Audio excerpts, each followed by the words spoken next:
Hey everyone, this is Lowman02. Good afternoon. We're going to be doing a 100-card singleton excursion again today with the Chainsaw Massacre. So we saw two new players plus one player that is habitually on Grixis, so we decided to go with Death and Taxes yet again. I kind of wanted to run something different, but with two players that I expect around red deck wins, plus one on Grixis of a relatively small playing field, right now only registered at 7 players. I guess we'll have 9 to 10 though. I think it's a fairly good option. Player Michelle Wong, I believe, will be on her can't think aristocrats build because she just asked to borrow a marine. So I think this deck is fairly good in an open field. So we'll end up seeing how it does. I'm going to go on a pause until we start the games, guys. But again, Death and Taxes, a couple main deck changes. Actually, only one. So we'd put in Kareen, or correction, Heart of Kareen or Kareen. It's not unfortunately playable at this point in time. Yeah, was just mentioning it. um, so we ended up taking it out and putting in Parallax Wave. Has some obvious synergies with Containment Priest, as well as looks like we got a trade coming our way. Okie doke. So we put in Parallax Wave, obvious synergies with Containment Priest. Plus, is a good anti-control card. It helps protect you against Wrath, etc. Wrath.deck. And it's just generally a pretty good card. It's another 4 in the deck as opposed to a 2-drop, but I want to try it out. I like main deck Containment Priest, but I haven't played with Parallax Wave in a while. And I've played it quite a bit in Cube, and want to give it a shot, even though it's a higher mana, more mana intensive spell. So at this point, we'll go on pause, guys. Only sideboard changes. We got some more Reanimator hate in here. Still kind of with the red deck wins hate right now, though. You can see like Stonecloaker, Samurai with the Pale Curtain, Rest in Peace, and Hallowed Moonlight for the Reanimator matchup. Sort of Light and Shadow for the grindier matchups where we need to recruit our creatures. Fryn, Wingmaker, and Sanctum Prelate are against the control builds. Recruiters against the grindier matchups. Crackdown is like against mono green. Disenchant, control, generally speaking. Mark of Asylum, and pretty much the rest of the cards are like red deck wins or anti-red deck wins tech. So we're going to pause at this point until we start the games, guys. Alright guys, we're live here. We are on the draw. Currently have a Champion of the Parish down, and we're playing against ML. I assume he is on his mid-range white deck. So Path to Exile, very slow hand though. So we'll see. I don't know. I'm not a fan of this hand. I would like to draw a 2-drop here, ideally. Well, that's about as good as it's going to get. At least it pumps the Champion, allows me to get his turn 3 play. On our turn 3, we intend on playing the Sword of Feast and Famine, and then we still have to draw into land so we can get our Planeswalkers online. I think Elsbeth will likely be our first one we deploy, but we will see. And it could be a foregone conclusion. These could just die. Honestly, if he likes Path to Exile this thing, I'd be fine. This hand actually wants more lands, so let's see what his actions are. He could have like not Celestial Purge, whatever the 2 white mana exile and attacking creature spell is.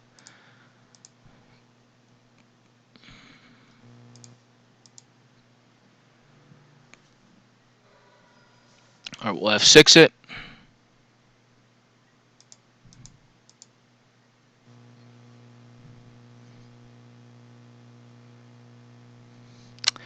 And like I said, we're kind of hoping for him to play like Kitchen Finks would be fine, because we can path that. Although,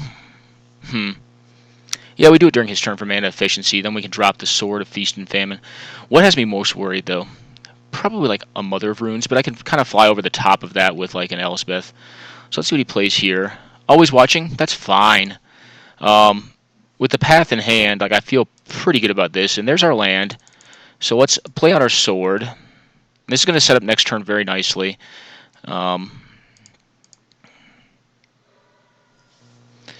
we get like Wrath of God, but even if we get Wrath of God here, I think we'll be all right. The sword's obviously not very aggressive, so we should see like a creature here. Okay, and that's fine. It's going to get our sword because it's kicked. But I'm actually okay with that, oddly enough, because I'll just fly over the top with my Elspeth. Or do I? Yeah, I think we force him to commit more to the board. And here's how we do it. We're going to fly over the top.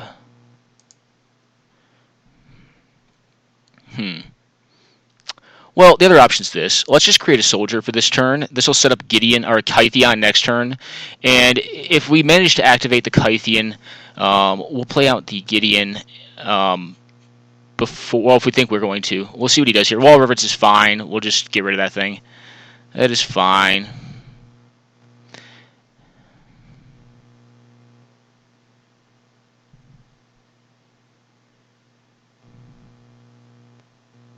Okay. And we'll let Elsbeth take the 3. He's going to gain some life here. That's okay.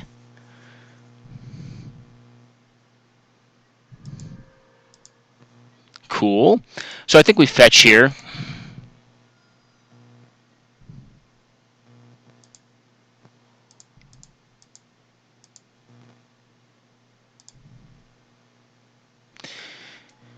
And now the debate, right?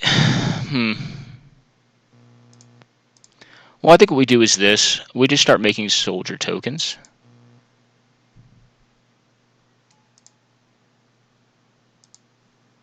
And we'll set up for a big turn next turn. We're going to wait, though. We have the path to exile. I would like to get rid of his wall, but we'll see what we end up doing here. Let's see what he plays out.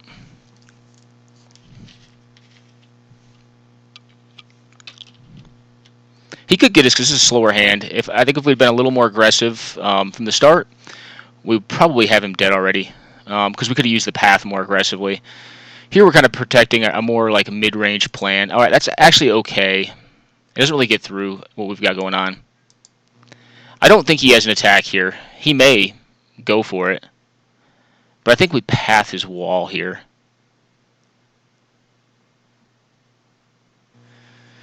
We can start flying over the top.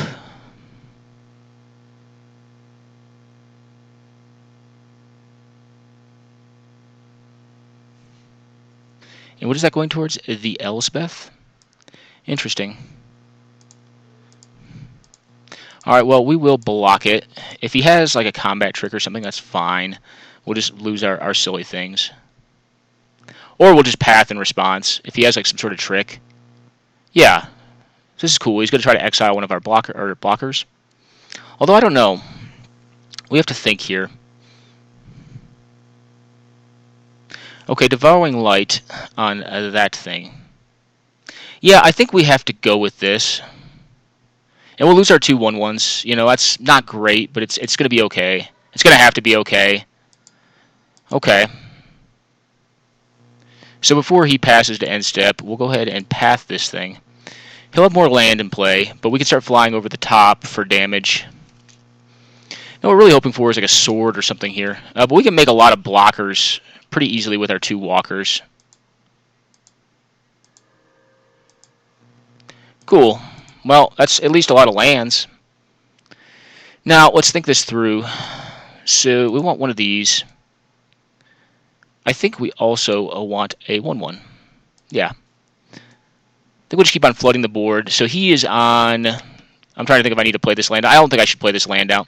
So Kytheon will be indestructible unless he has like some other sort of exiling effect.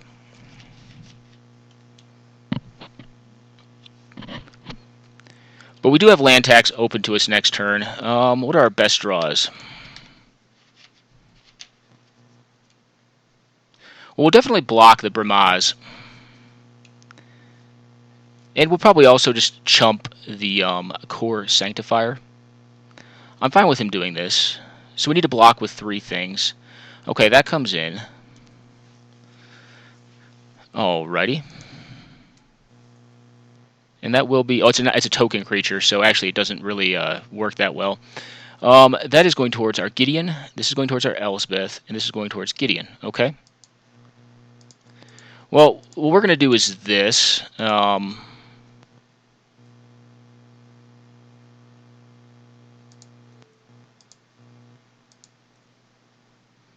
Okay. And if he has another trick, he could blow us out pretty bad here.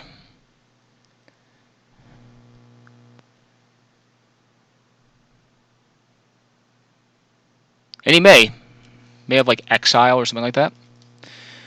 We still get to land tax next turn, so he's going to eat our 2 tokens. So him ordering like this, I would assume he does not have a trick. Okay, Kithian is indestructible. We'll lose our 2 tokens. He will lose his... Okay, I like this exchange. It just depends on what he's going to play this turn, and we'll see. Hopefully a non-flyer. I'd be fine with a Planeswalker too, as long as it didn't disrupt our ability to fly over the top and hit him. What are our best draws? So we're going to get 3 lands. We'll probably hold them. Well, we may play 1. Just to set up for Armageddon or Ravages. And hopefully this is nothing too good here. Okay, it's his own Gideon, but we can fly over that. He'll make a 2/2. I assume. But actually, that leaves his Gideon dead. Okay, so we'll fly over his Gideon and get him. We get to make our own 2/2. So let's land tax here. Best draw is definitely Armageddon. So we could just seal the game off for him.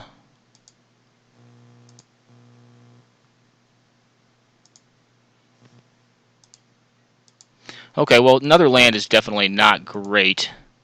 So, interesting. I think we do this. Put a 2/2 into play. And then what I think we do is we fly overhead with the champion. Yeah, I like this. Now, if we get Path to Exiled or Swords to Plowshares, well, if we're going to get Swords to Plowshares, it would have already happened. So we'll attack the Gideon. Knock that out. And we've got back the Kytheon and a 2/2 to block.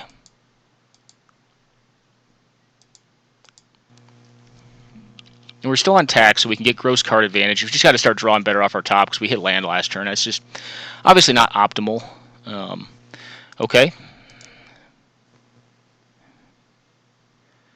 He doesn't have great attacks here. Yeah, not even remotely. He'll probably attack with both. Oh, at the Elsbeth. Interesting. And at the Gideon. Okay, well, we'll just block like this and trade off some resources. I won't kill the Kor Sanctifiers this turn, which kind of stinks. Obviously, the sword would have been great here. I think the sword, if it stayed in play, would have ended up winning us the game. So what does he have as far as a creature this turn? Let us see. Okay, there's the Sphinx we were thinking about before. It's a very strong card.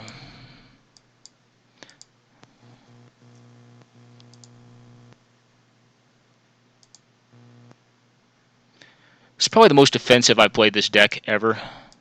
Cool. Well, that should be game, guys, I think. Let's just tap all our lands. That should be game. I don't see how he gets out of this one. And we'll just start putting stuff into play. Okay, go ahead.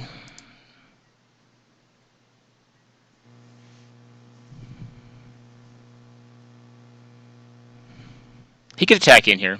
That's fine. He doesn't really have good attacks, though. Okay, yeah, he realized the same thing.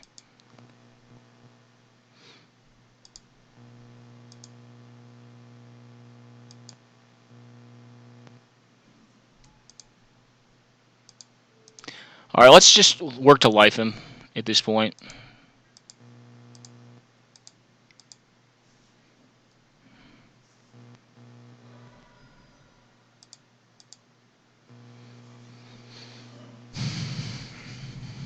Okay, well, he's out of lands. He can attack in. I mean, I have very favorable blocks at this point, though. Cool. Okay, well, we'll just keep on working our way. I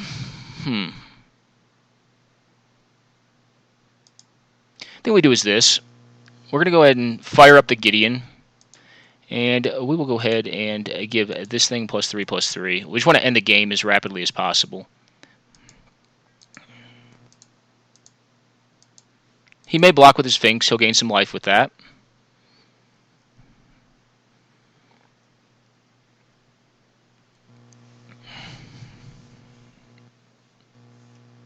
Okay.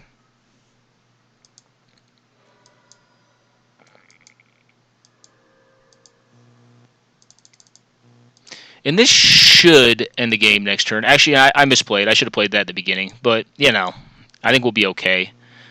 And let's F6 it. We can do nothing here. Alright, he's got another planes. Okay. Cool. Well, let's just fire everything up.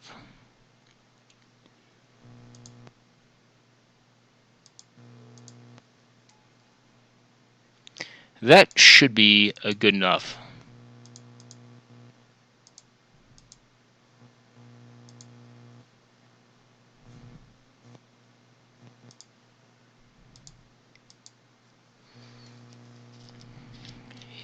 Okay, yeah, he just takes it.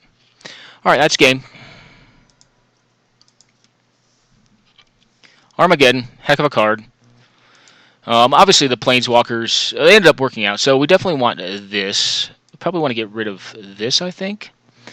What else do I think would be good in this matchup? Probably not Vrynwing Mayor, definitely not Crackdown. Recruiter's interesting. Recruiter's definitely interesting. Well, Disenchant is probably good too. Against mono white. Alright, so that's it. What are we going to cut? What do we think we want to cut here? Possibly the Parallax Wave, although I kind of like it in this matchup. I like the Whip Quarter too. Selfless Spirit, flies. Oust, maybe. What would be on the draw, right? So can I cut a land? No, I don't want to do that this time. I've upped my curve a little bit. Jotun Grunt, I think maybe two, like, that's not really a 2-drop unless you're in a very attrition-based matchup or like you're against like a deck like Delver or like Grixis or Reanimator where they can just dump cards in their decks. I'll cut that. Even though it is very efficient for a 2-mana 4/4. If you don't have a lot of cards in graveyards, it can just be dead. This hand is okay. Yeah, we'll keep this. This one will run. The Disenchant could be like randomly great. Okay, well that's kind of, we want to see more white mana. I think what we do here is play this out because, yeah, we're going to play this out because if he ends up playing like a Mother of Runes or something like that, we want to be able to kill it with this. I don't think Dust Bowl will be great in this matchup. Let's see, we're kind of like hoping for like, you know, enchantments or like equipment. I think his deck does run a lot of equipment. That's not bad. Okay, so what we'll do is this. We're not going to develop the board that much this turn, but next turn we'll have a big turn where we put 2 creatures down. We'll just go for damage this turn and force him to commit. If he plays a Mother, do I oust it? I don't know. I don't think so. Hoping for like equipment here. Equipment would be fine. What's the worst for us? Can't think of a pro-white thing in white. So we will see. If it's an equipment, I probably don't get it this turn. Unless he can, like... yeah, I don't think I do. Alright, Selfless Spirit. It's interesting. Okie doke. So, I think what we do is this. We go ahead and cast this out. And we will return the Dust Bowl. Just to play around Wasteland. Okay. And then I think I'm going to attack in here. I think I will provoke this. Yeah, I'll provoke it.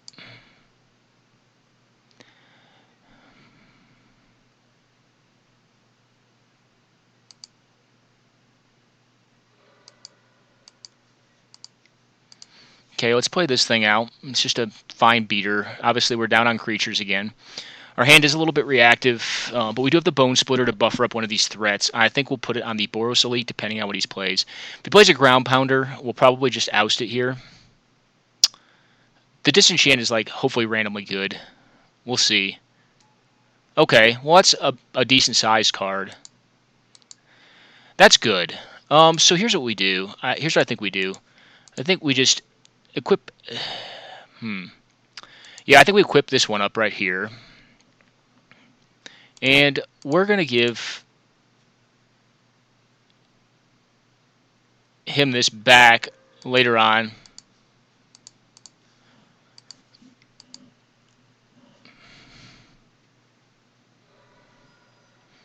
Okay, so we'll get in there for 5. And again, kind of hoping for like an equipment or an enchantment of some sort.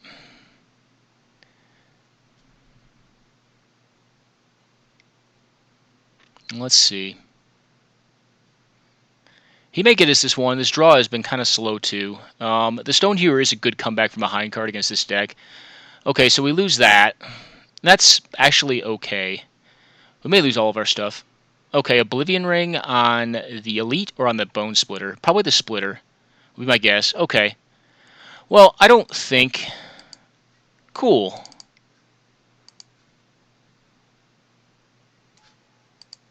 That's actually a very good draw. That's very cool.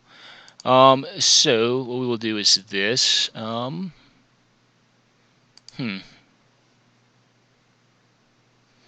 I rather draw a card or have the Splitter?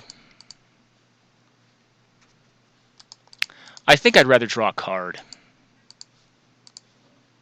The Splitter's quick, but I think we can get around that Angel of Tithes with enough mana. And it should be coming up either this turn or next. Oh, Academy Rector. Cool.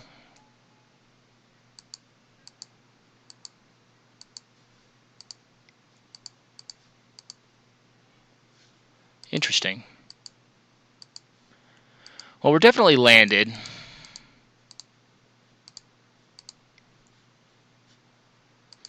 Let's play this out. And obviously we don't have attacks here. But I kind of like the fact that we still have... I'm trying to remember how much it is. We have enough mana to pay for our Stonehewer, and we'll give it pro white and black with that sword.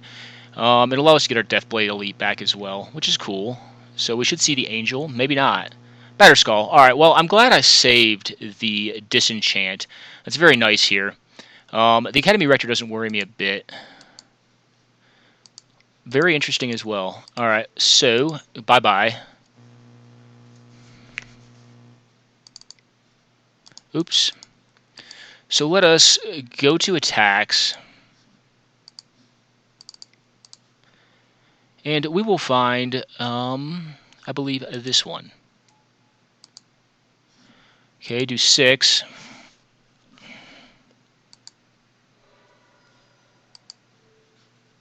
We'll get our Deathblade back. That's cool. It's nice. And do we play out our other threats? Interesting. Interesting. I don't think we do. We have him dead next turn. So yeah, let's just pass it. I don't know how he deals with the sword and the Stonehewer simultaneously, because I think we have him dead. That should be a 3/3. So we're going to see the Angel come back down, which is fine. That doesn't... Unless he has like a... No, I don't think he can deal with this. So unless he has Plains Disenchant... I don't think he can win this. Alright, so it pays 1 for each of those creatures. Okay, that's fine. We'll pay our 1. We'll pay our tax as it goes.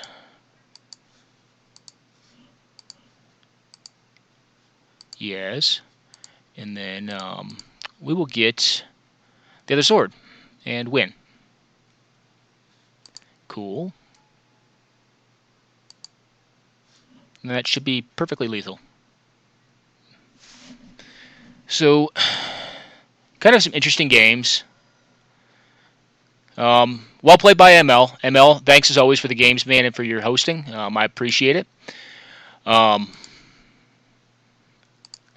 very interesting games from the standpoint that we were a lot less aggressive than we typically are with this deck. We're much more mid-rangey. We did manage to get him, though. So, let's see what everyone else is up to. I think Doc Bringles is probably going to be on either a deck like this or Red Deck Wins, would be my guess, because he's a newer player. No, Doc Bringles is on something pretty cool. So it's a Jeskai deck. Sweet. A lot of counterspells, Pestermite. Interesting. All right, Michelle is on her her Aristocrats deck. So it's just like a Sacrifice, Recurring Nightmare style themed deck. I don't know where she stands right now. And then Dots and Shug are still playing. This is going to be a control mirror, my guess would be. I bet you Dots is on Grixis control. And Sugar Daddy, or Grixis mid-range control, like Grixis Delve. And then Sugar Daddy is likely on his Bug Leovold deck. It's like a layable deck. It has like Days Undoing and like some weird stuff like that, but it has a lot of control elements too, like a bunch of counter spells, etc. So Dots is kind of confirming what we thought. I don't know who took the first game in this match. And then who else is playing? Frysek has already completed his. Oh no, they have not. So Reaper, I think, is probably on a control build, a junk control build, or Abzan as they call it now. And Frysek, I'm pretty sure, is probably on mono red. Yeah, that looks like we're about right. You see like Lin Civi and Amaru Scout. So I took a look at Reaper's previous deck list. I saw him in the queue for this today. And his deck has a lot of ways to tutor.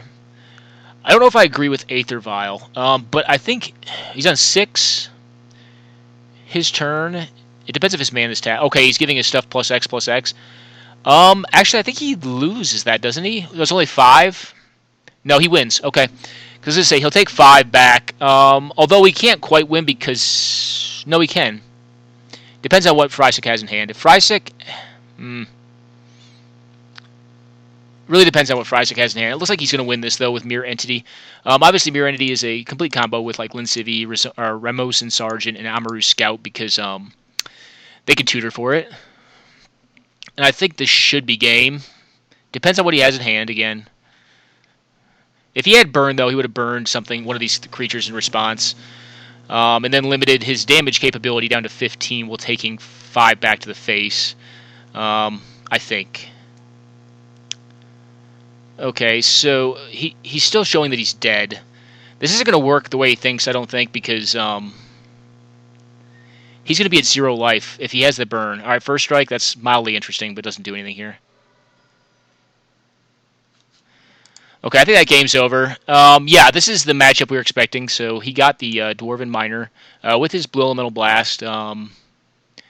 It's Shug's turn 3. Let's see if he hits a land he should with a Jason play, which is strong.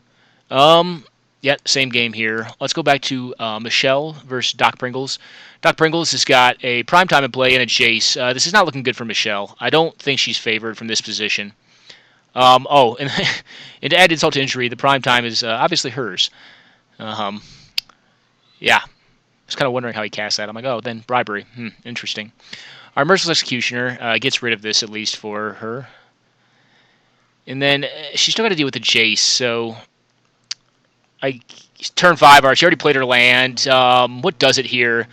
The Flayer. Grim Flayer would be nice. Alright, Animate Dead. Cool. Alright, that's actually a lot better. If she has the Dark Depths combo, it actually won't quite do it here because of the Maze of Ith. If she has one of the pieces in hand, though, she could get like a Wasteland and hit the Maze of Ith. And even that, though, I don't know. It's going to be tight because he got the Tech Edge out of his deck. I don't know. Bouncing it does not seem good, though. And that's one of those things like where if attacks, Maze of Ith, like, yeah, it blocks the damage, but does it really stop what's going on? Not really. You're still getting free lands, right? Okay. So Shug is getting his 3rd land. See if he goes tapped or untapped. All right, tapped. Yeah, and this game ended with him at 0 life and with 5 damage on the stack towards Reaper. Cool. We'll jump back into that one in a minute. It looks like there's probably going to game 3. I don't assume that they've only played that game. With Frysek being on red deck wins. Reaper's deck looks very cool to me, though. I kind of like how he's using the tutor effects off the Rebel cards. Why did it go to Graveyard? Oops, let's see what happened. Why did it go to Graveyard?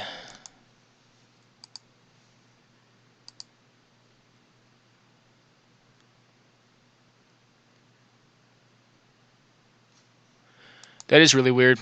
Let's figure this out.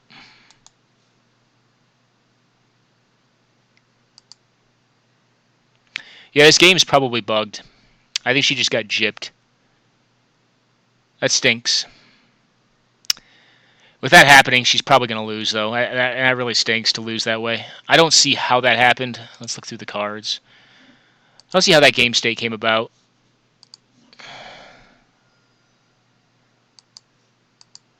That's really weird. And it's unfortunate because I mean, it's a fun competitive event, right? So I mean, it's not like she can petition Wizards for her money back.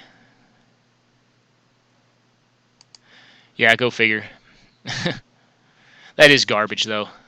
The anime dead just tosses it in there. It's not a World Gorger Dragon, right? Okay, so let's go to the other game. Should play some odd. Well, that's actually a good one. That's actually a very strong one here.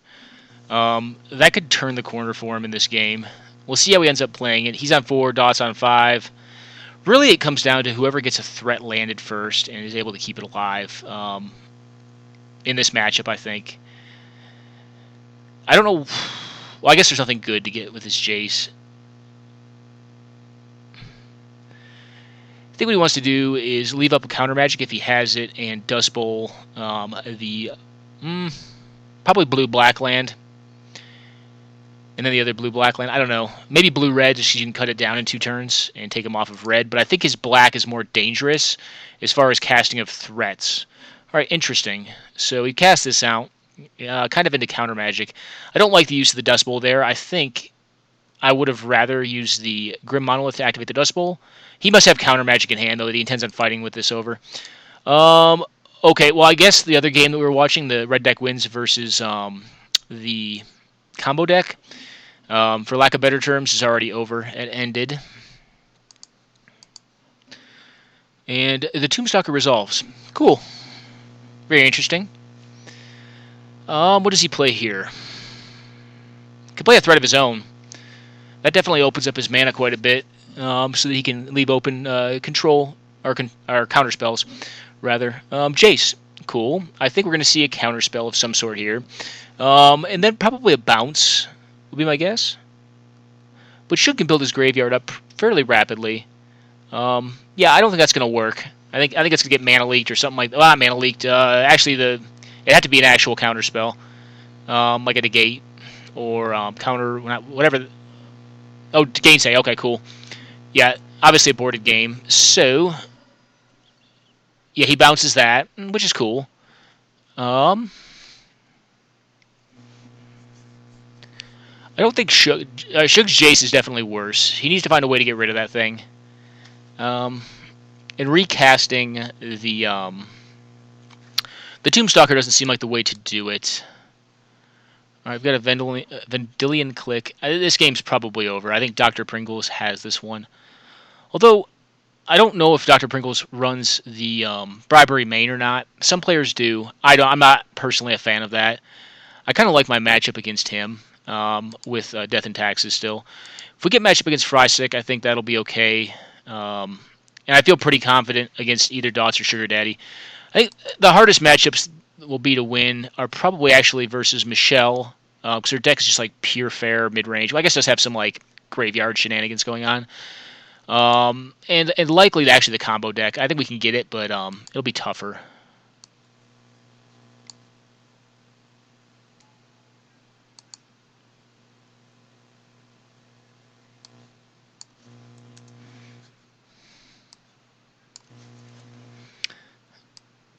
Yeah.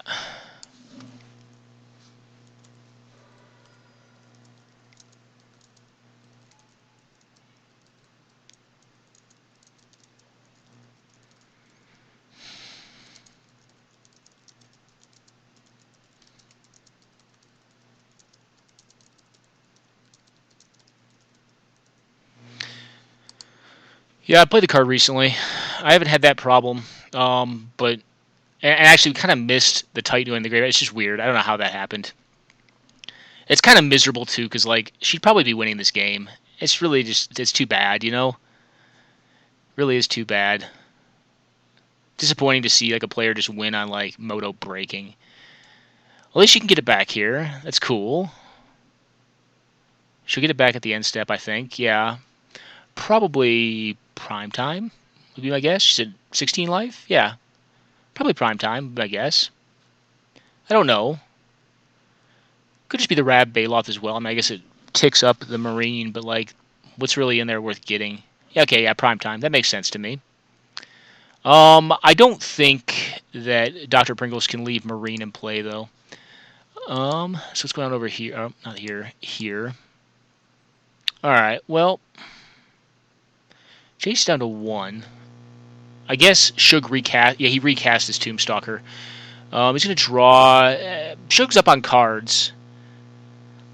I don't know, though. I feel like this is anyone's game right here. I just don't know what the contents of the hand. I think if Shug does not take care of the Jace within like a turn, it's going to go Dot's way.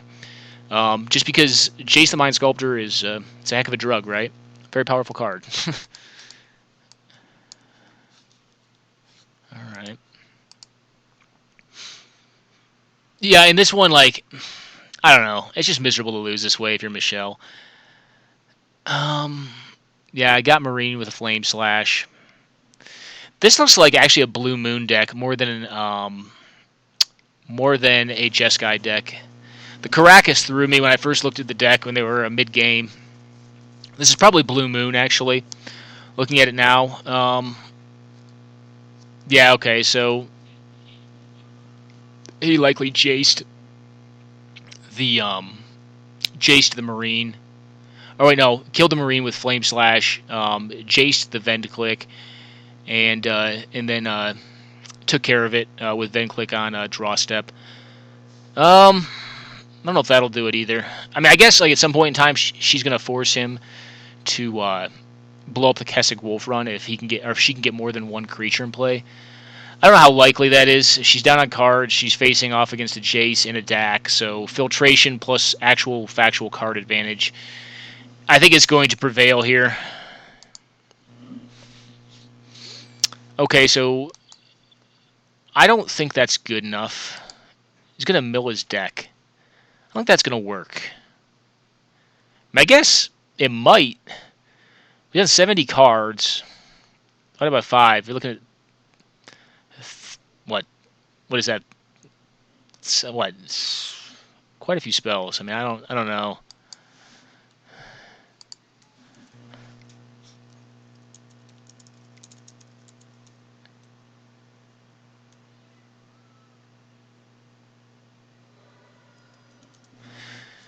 Chaos is a good dude. Yeah, it looks like the threat has been established, so I don't know what Shug could draw. He could draw like a not time walk, a time spiral effect, but like that doesn't even seem great to me. Yeah,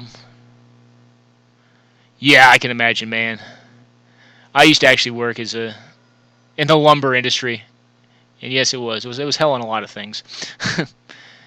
All right, so what do we have here? It's a Day's Undoing. Oh, a Toxic Deluge. Cool. Very cool. I have a feeling it's probably going to get countered. Yeah. Is this a Condescend? A Counterflux. Well, that's obviously not getting countered. I kind of ragged on Counterflux. I don't care for the card that much, but in this matchup, it is great. And then what? Leopold? No, okay. Yeah, I don't like Shug's position. He's actually extremely low on clock, too, so I don't know if this is a game 2 or 3. It could even be a 1, I don't know. Control mirrors tend to go long. A Tesker. Cool. I have a feeling this is going to get counterspelled, though. Yeah. Yeah, okay. Well, we definitely get a good look at Dot's deck, but I don't think that plan's going to get there. Yeah, this is over. Oh, what a miserable way to lose too. It's just sad because like that prime time should have been in play for a couple turns more than likely. What are you gonna do?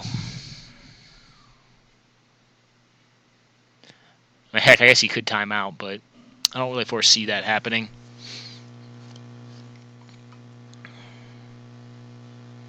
Yeah, the more I look at it, this is definitely a Blue Moon style deck. It would probably have a tougher time than we were initially thinking we'd have with it. Other than just being faster, like oftentimes, like the blue, like red does help, but like the non-white based strategies have a tough time with high permanent count aggressive decks. I wouldn't say we're favored though. I think it's probably just about even.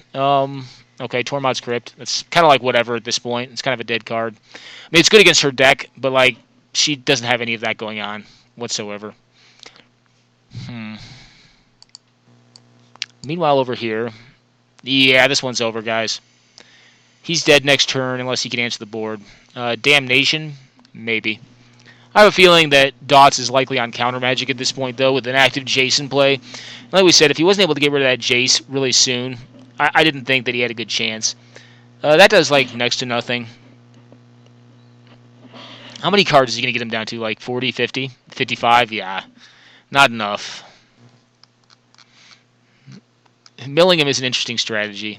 I just don't think it's going to work here. It's too bad. Let's see what he does here.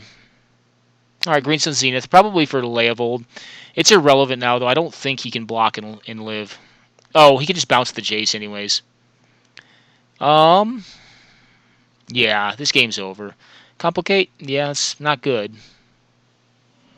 Okay, Dots won that one. It's kind of what we said. Once Jace stays in play long enough. Okay, and this one's likely over as well. Okay, that's game. It's too bad. If they have a game 3... Actually, I think they have a game 3 still. Cool. I think they have a game 3. Yeah, it's not complete. He may lose on clock.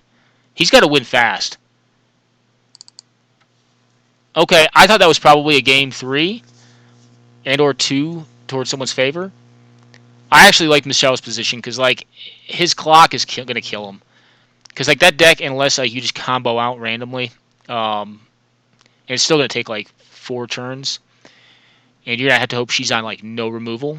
And when I say combo out, I mean the Splinter Twin combo, turn 5 for Kiki, off of a Pestermite, Zealous Conscripts, or Deceiver Exarch. Or I guess there's other ones like, Village Bellringer, Restoration Angel. But those, it doesn't appear that he's playing white. It appears he's playing Karakas, just for Karakas' effect, playing as a spell land. So we're kind of in limbo right now until both players get done boarding. So I'm going to go ahead and go on a pause, guys. Guys, we're live again. We have a Sin Prouder down for Doc Pringles. Get him for 3. Michelle Wong on 23 life with a Thragtusk down. I like her position. He is short on blue mana.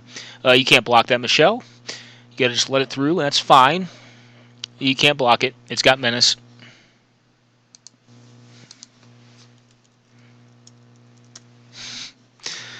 I'll let her know.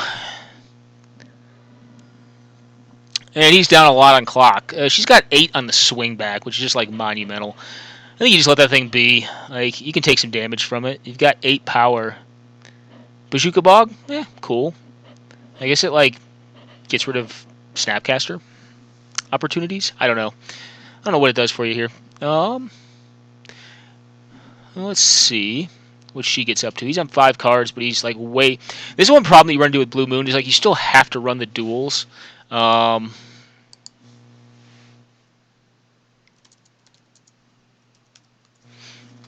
he's asking how I did. Okay. And what do we have here?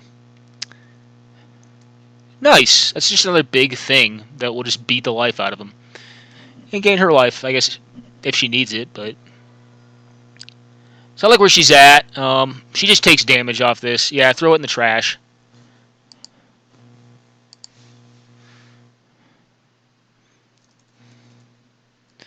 Boonty. Yeah, I played white again. I thought there'd be more red deck wins in the meta. But actually, like I've said before, I think it's I think it's in a good position right now. What does he hit with this? The Rav? Okay. I would say okay to that. And just sack it. I don't think he has time to win.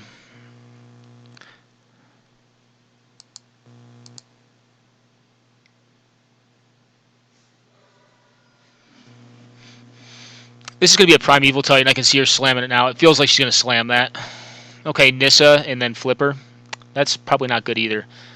I think I'd be curious to see whether she makes a 4/4 or or draws a card. My assumption would be probably a 4/4. It may be better here. Yeah. I mean, just life him, right? He's off blue mana. He's on 3 minutes and 9 seconds. Interesting. I think she needs to be more aggressive here because of stuff like that. You're going to throw it in the trash pile, obviously. And it's funny because it's actually going to make him make it, I think, a little bit. Okay, there's his mana. She's on mana now. So she wanted to keep the Nissa alive. I don't know. It's possibly right. I don't know, though. I think you just want to, like, beat the crap out of them with Thragtusk and Ayashas, though. Or Ashayas. We'll see. Yeah, because, like, now he kind of has, like, ounce to, like, Splinter Twin shenanigans and whatnot. Hopefully she has interaction in hand. But like I said, I think you just want to kill as fast as you can. I could be wrong on that. And this is, like, where things could go direly wrong. So she's going to lose her Nissa this turn. That's the card you have to be worried about, because, I mean, next turn, it could just be game over. If you don't have removal of some sort. He's got to attack with both. I think you'll end up seeing a block on the, probably the Flame Tongue. I don't know, though. Both are very defensible. Actually, I would just block the, I think I'd block the Kavu. I don't think the Sin Prodder would scare me if I'm her. Not at this state in the game. I mean, the Nis is gone, either way. Like, you can't stop that, unless you have removal. If you have removal, you can stop it. My guess is her deck is much more creature-based. Okay. She's got a lot of power in play. Let's see what her follow-up is. If it's like a prime time or something, it may just be game. This looks bigger than that. I don't even know what this is. Like a Sheldred or something? I don't think you only need 7 for that. 8? Terastodon, possibly. Okay, it's a 7. Is it a Sheldred? Oh, Green Sun for prime time. Cool. The game still might be over, though. Like, I don't know how she stops a Splinter Twin, other than, like, timing him out, forcing him to click through it, which wouldn't take that long. I mean, it wouldn't take 2 minutes. I don't think. I think, yeah, this is the only game, right? Yep. Okay, so we'll stay on it. Okay. Well, Karakas is too little too late if he has Kiki Jiki. He or she. I think you attack there, Michelle. I think you need to start lifing him. You attack. If he has it, you're gonna lose. Like, you have to just know that.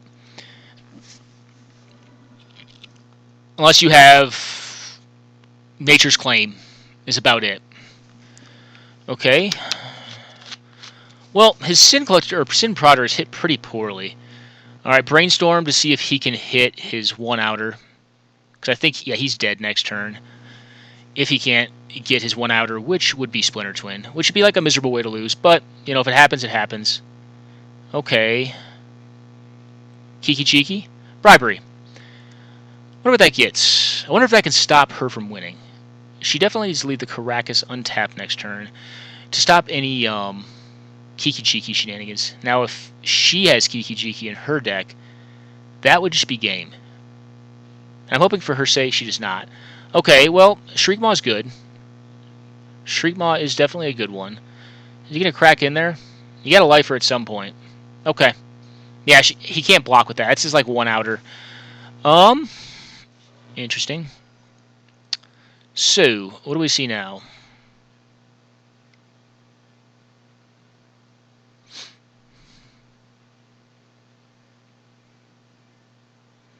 Alright, we're just going to Alpha Swing in there, or Alpha Strike in there. Cool. Oh, he's got a block.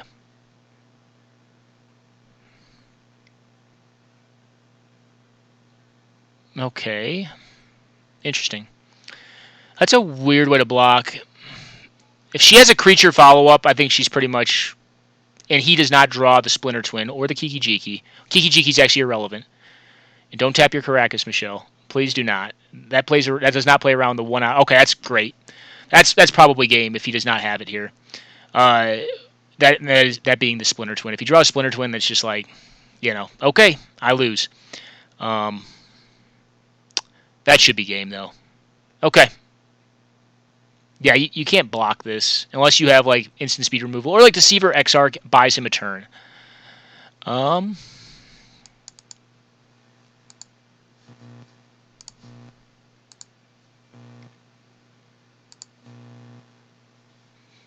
think this deck she's running is very cool. And I hope not to play against it. So I think it is likely favored against our own. Okay, we see a Deceiver Exarch here. That would Vendilion Click. Okay, that does it. That does enough.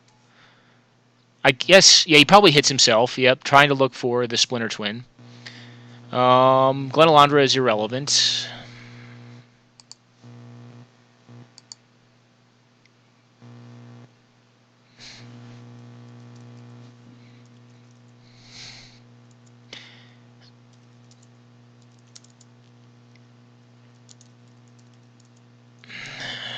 That's what I would think.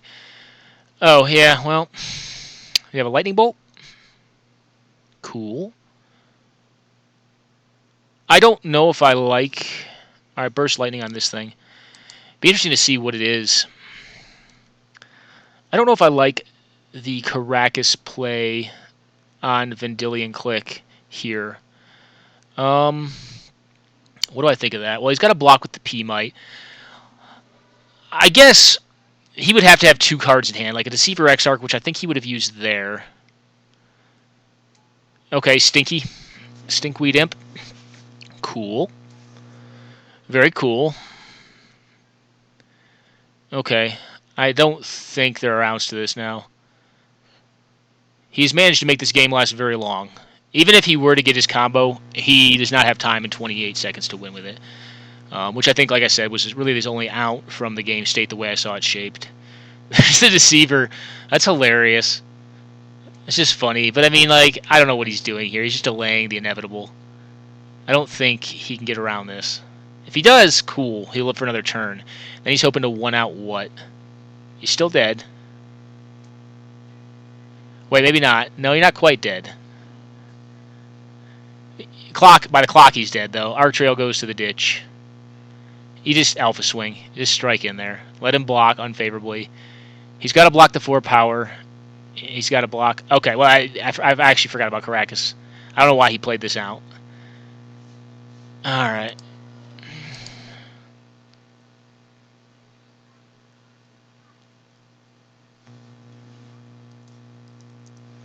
Yeah. Sugar Daddy's lamenting losing his matchup against player Dots.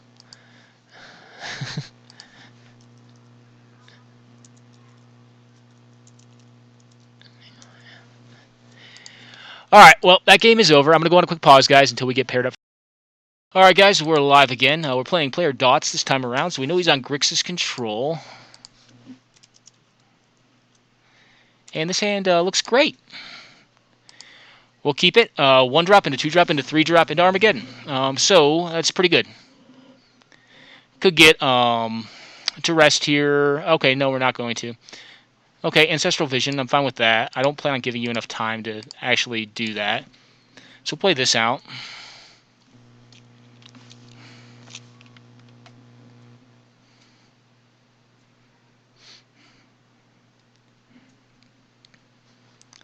Ancestral Vision is fine with me. I mean, it's like so. It's just such a slow card that I think it's very good in like the control mirror. But when you're playing a deck like this, it's a card out of your hand, especially when you're on the play. Okay.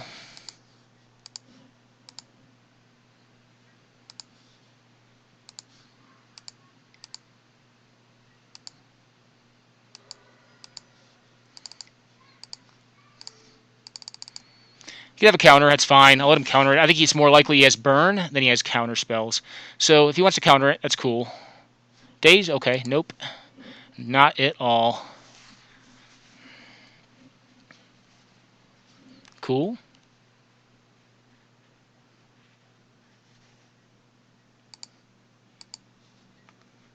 Cool.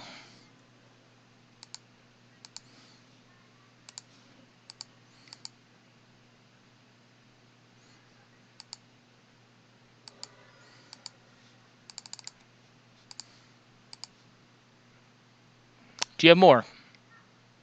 Miscalc? Snapcaster. Returning an island? Cool.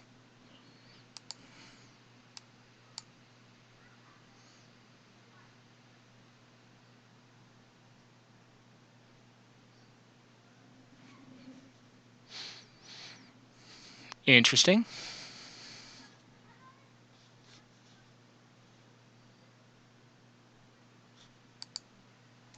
Oh, we couldn't pay the alternate cost. Yeah, that's right. Alternate cost you cannot pay.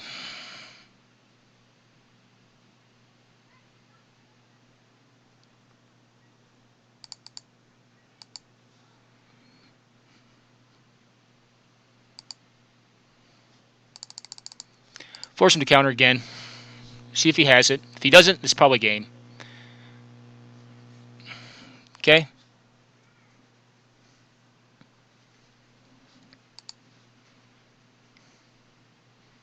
Alright, condescend or something like that. Yeah. Oh, factor fiction. Cool.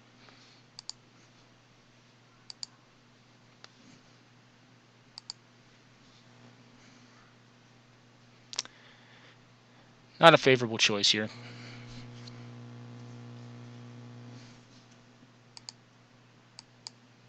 Force of Will?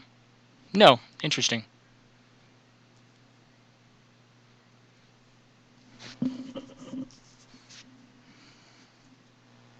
We may have enough lands now. We'll see. Definitely has Massacre, which weaken swords to plowshares. Interestingly enough.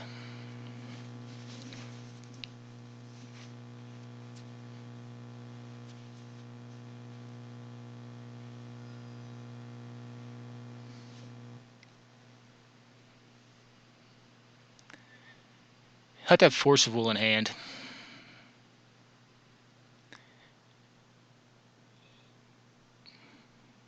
So it looks like he's casting a Massacre. Okay, that's fine.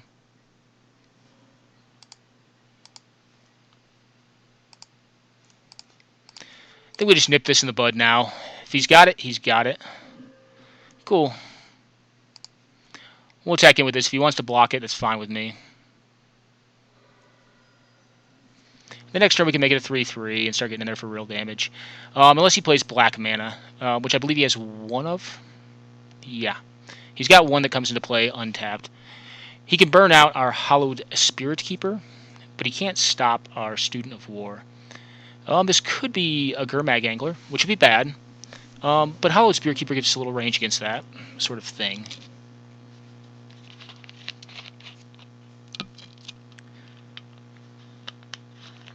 Does have the Blood Crypt, we have to remember that.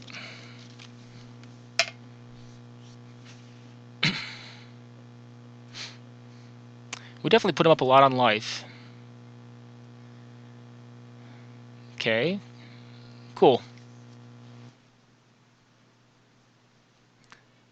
Interesting. Okay. I'm fine with my 2 spirits. That's enough.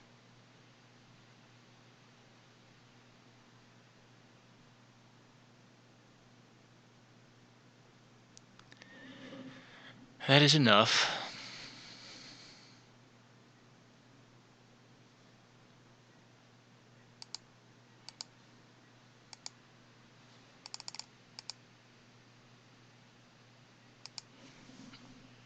Okay. What? Alright, this thing is bugged. I don't know, or something. We just missed our attack. That's kind of terrible. I'm pretty sure I pushed attack with all, but hey. What are you going to do, guys? I guess it happens. It's Moto.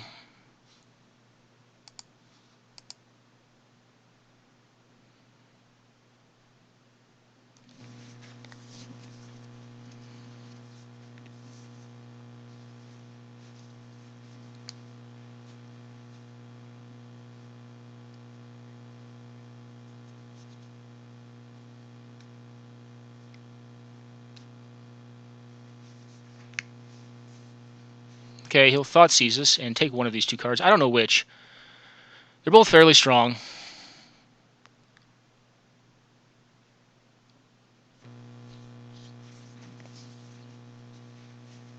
Okay. Fair.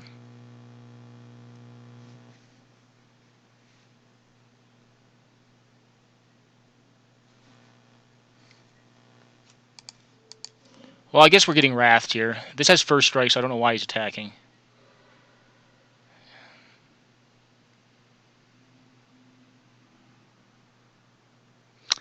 Unless it has to do with some sort of delve, but even then that's kind of weak to me.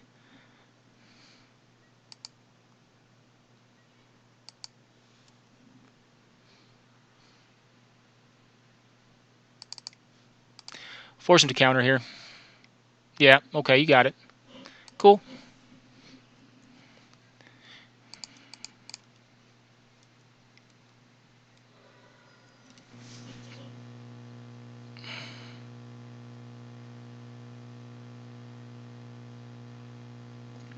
Let's see what he's got. Like a Liliana. Cool. Alright, he's going to kill our Stud of War. Still not in a terrible, terrible spot. In duress, he'll get her sword. Cool.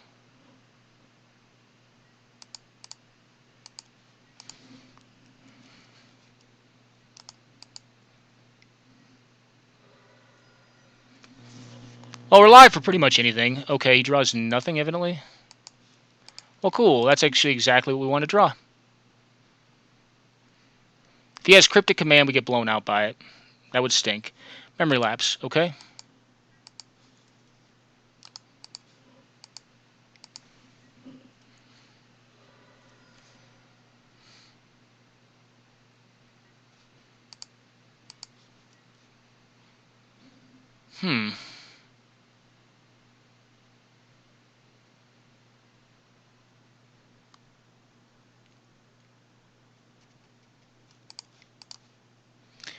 Again, I was thinking about doing this after the attack, because he could flip one of our spirits back to hand, which would be bad.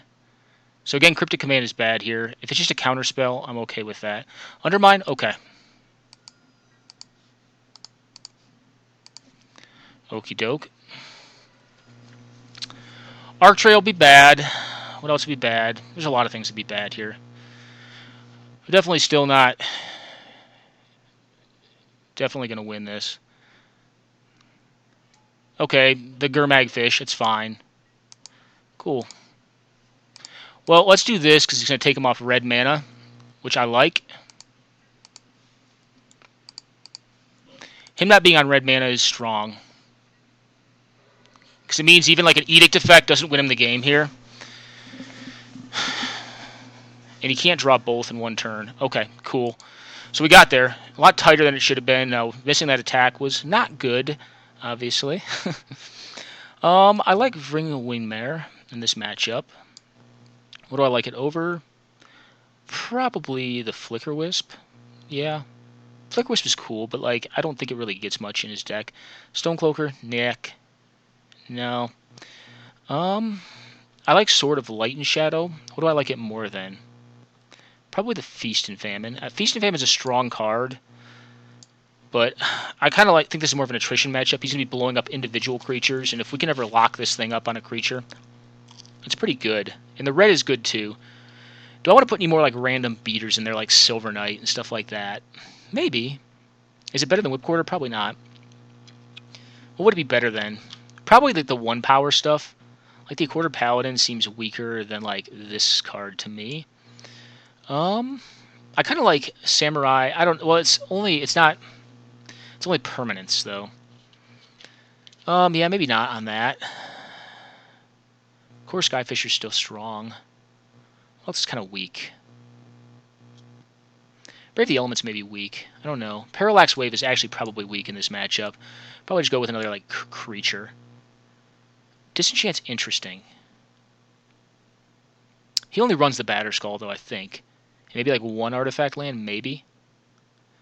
Alright, let's run it like this. Let's see how we do with this. On the draw, I'll leave the Mox in. Yeah, let's give this a shot. See how it does. We just kind of upped our creature count a little bit, like got a little more aggressive. I think that's good against him. This is a strong hand, especially in the draw. So we're going to keep. He hopefully doesn't go down to 5. If he goes down to 5, I like our chances a lot. He's considering it. Okay, he stays at 6. That's good. It means it'll be a better game. Cool. So he's got to remove this thing, I think. If he does not, I'm just going to blow his lands up. Like, that's pretty much 100% what I will do. Okay. Interesting. So he's going to into Portent. I will probably blow up his blue-black lands and leave his red lands available to him because of the Silver Knight and the Kor Firewalker. No land. That's suspect. Well, sorry, man. Oh, he's playing around it. That's cool. I think we play out the Kor Firewalker. And we just start beating him up. We do have an answer to creatures. We can cast 2 cards next turn. We can eat up his graveyard with the Jotun Grunt. I do like Jotun in this matchup. I think Jotun's very strong. Okay, Thing in the Ice. Cool. Well, we'll nip that in the bud.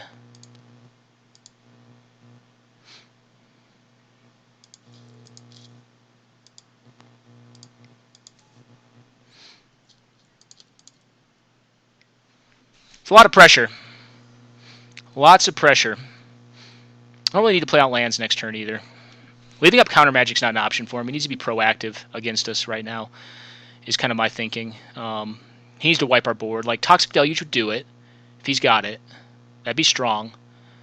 But I can recover pretty well. Land off top's not bad. Allows me to cast 2 spells next turn. Although, we'll see what he does. Okay, tap land. Cool. Interesting. Okay.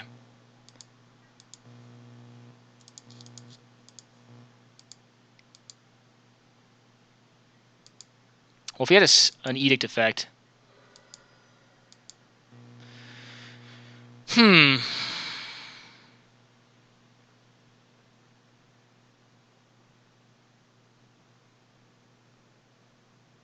Interestingly enough, I think what we do here is this. If he has the Deluge, we let him do it. We kind of want him to. And then we'll recover with 2 creature cards. I think that's the strongest play. If he does not, we may crack our Canopy Horizon, just get into more cards. Although it's not... Canopy Horizon's not bad right now because it leaves the Stone Hero Giant live. I don't really like the card in this matchup because it's a very inefficient card. It's 5 mana for a 4/4. It's very powerful in the right matchups, but more so it's better in mid-range. Against counterspells, it's just junk because, like, the reason this deck works against a deck like his is because his counterspells generally cost more than the cards that he has to counter of mine. It's a mana efficiency game is really how we win this one. And if he has it, he has it. But he doesn't have an Island of Days, so you have to Force of Will one of my 2 threats, which I'm generally fine with. And like Jotun Grunt will be live for a few turns. It can't be removed by red removal. And I'll have a secondary card, Silver Knight, which is resilient to red removal, and also good edict fodder for the rest of my cards. Okay, Shriekmaw, cool. What does it get here? Probably, he's getting beat up real bad. I don't know, though. He gets that. Okay, cool. Very interesting. Interestingly enough, I think what we do here is this. I think we sack this. So we can set up... That's cool. That's a very good draw. We will set this up. We're going to start getting his lands.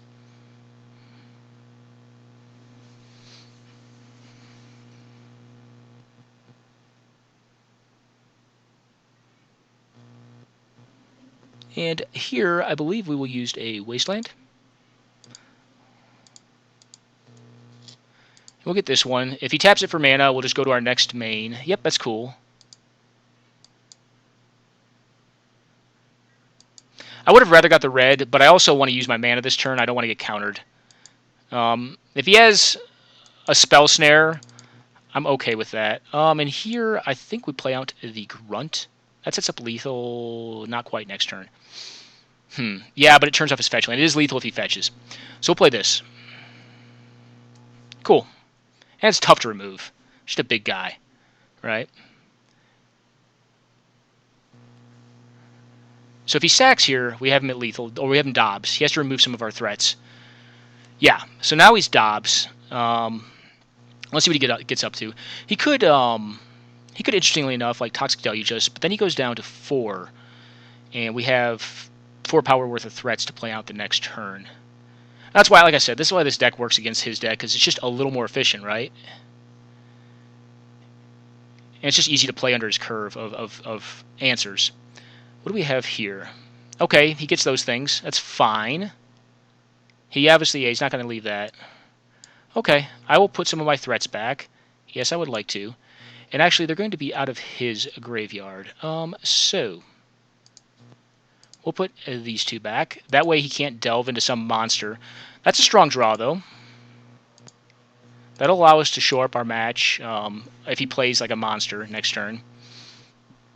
I think we just play it all out. No, let's not. I think that's enough.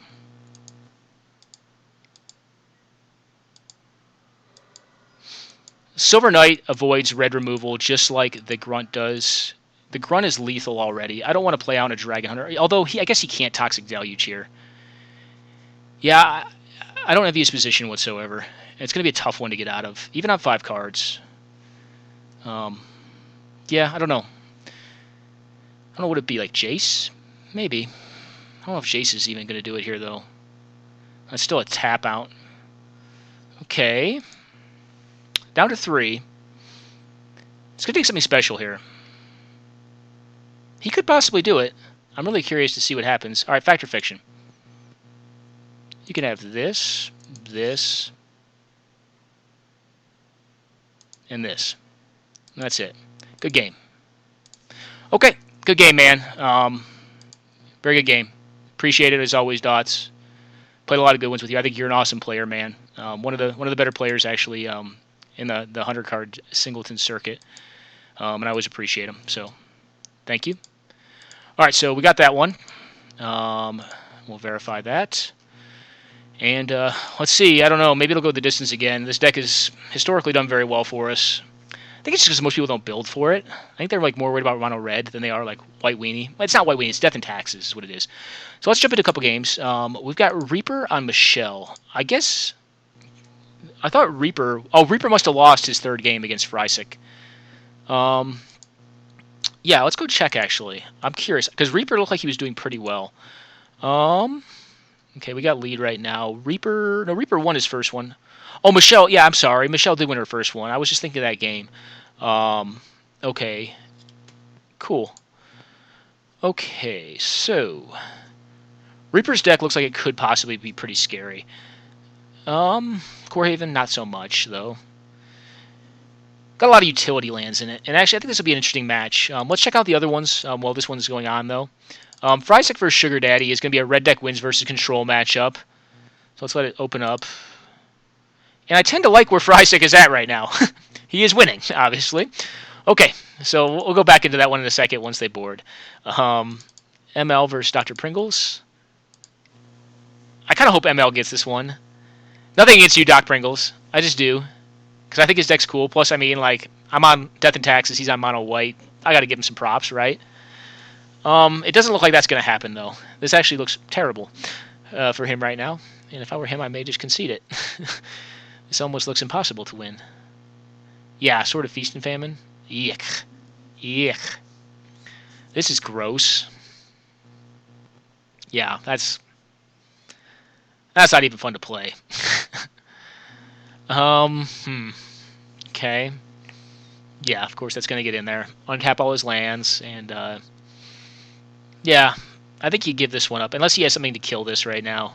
But even that's, like, kind of too little too late, right? Looks like he does. Comeuppance. Okay, it kills itself. He loves this card. I actually do too. I think it's a very cool card. Looks like it's going to get countered here, though. I believe it did it? Didn't see what card he played. Oh, just counterspell. Alright. Interesting. That game's not that cool. Let's go to this one and see what's going on. Okay, so we have the Mirror Entity out. That's huge. This is a total commander card. I'm surprised that he's running it. It's cool. But he's going to start just recasting cards from his graveyard every turn, which is probably not good for her. She should probably return that thing to his hand, because he's already got the Karmic Guide in there, which means he can do a lot of busted stuff. He could tutor with it. Okay. But I like where she's at right now, though. She's got to flip that back to hand, though, I think. Unless she can... No, she can kill right now with the... No, she can't. She's going to get more lands. The Core Haven will stop the Titan. Is the Kessig Wolf run enough? Yeah, it is. Okay. She's got it. I think. Yeah, because, well, we'll see. If he doesn't activate the Core Haven, like, he just dies anyway, so he has to activate it, and then in response she can Kessig Wolf run him out, which is cool. That's really good. It looks like we may be playing Michelle. I don't know. We'll see.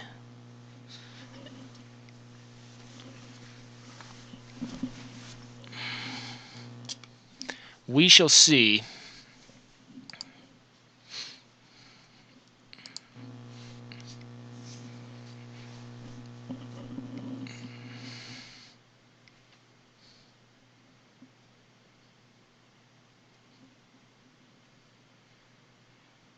I think you're supposed to do that in response, actually.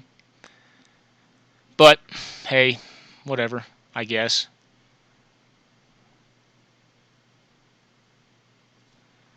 Yeah, I think she may have misplayed this. Crop rotation into what? Mazavith? Okay. That still doesn't stop what's going on here. Because he had to spend the mana to get the Mazavith. And the Mazavith doesn't tap for mana. There's no Urborg in play. Yeah, no, that's game. That is game. Although she misplayed it, to be fair. Yeah, this game is still happening. I'm not going to watch that one. That's kind of not a game anymore. There's like 5 Planeswalkers in play. It's just, on one player's side, it's not much of a game. This one does not look much better. Shug is at 19 at least. With a... Phyrexian Arena is an awesome card, but I don't know how good it is here. If he can wipe the board, he's going to be better off, but that's going to cost him 2 life. My guess would be. Do you have a T-Del is kind of the question. Cool. Okay, well, he's got it, at least. So that lets him stay alive. But I think if I'm Frysek, I'm probably happy to see the Phyrexian Arena. He didn't hit a land either. Interesting. Boros Reckoner. That's big. But luckily for him, he doesn't do damage-based removal. He just like removes with like Doom Blades and stuff like that. If he's playing red, that's just like a mirror breaker. That's one of the cards I don't like to see if I'm playing white against red. Yeah, this is something still happening here. What is this? Battle Grace Angel. Whenever a creature you control attacks alone, it gains lifelink until end turn. Okay, that's cool, but yeah, okay. Yeah, okay. Well, he's on 9 cards. That's just ridiculous. ML, I think you can see this one, brother. I mean, I guess unless you want to run his clock out, which is probably what really killed him the last game. Bob, oof. Shug is a man who likes to live dangerously. Frysek evidently is having none of that. I think I probably would have let that stay in play, to be honest. I guess you can't attack then. That's probably game here, guys. I don't think Shug's deck was prepared for red deck wins. Or as prepared as it needed to be. Dr. Pringles, yeah, wins. Okay. We made the responsible call there. And Michelle won this one. And let's see if they have already boarded. Yeah, Michelle's deck will be tough for us. A lot of life gain, a lot of just like fair mid-range creatures, which our deck is not going to have the easiest time with. Our board plan is pretty good against like aristocrats, but when you start playing like obstinate Baloths and like ravenous Baloths, those are just bigger than our things. Although, you know, it depends if she's running like natural or stuff like that. I mean, we have cards against that stuff. And I guess the Parallax Wave was actually kind of like one of the inclusions we kind of put in there to kind of help with the mid-range matchup. I'm kind of expecting I'll play her, though. I don't know who I'd rather play, Reaper or her. I don't know. I mean, Reaper's deck is definitely more unfair. And it's definitely greedier, which is points in my favor, I think. Because that deck is designed to beat unfair decks. Alright, you really can't block here. The Barb Ring, is it live? Yeah, Shug's dead. I don't see how he gets out of this.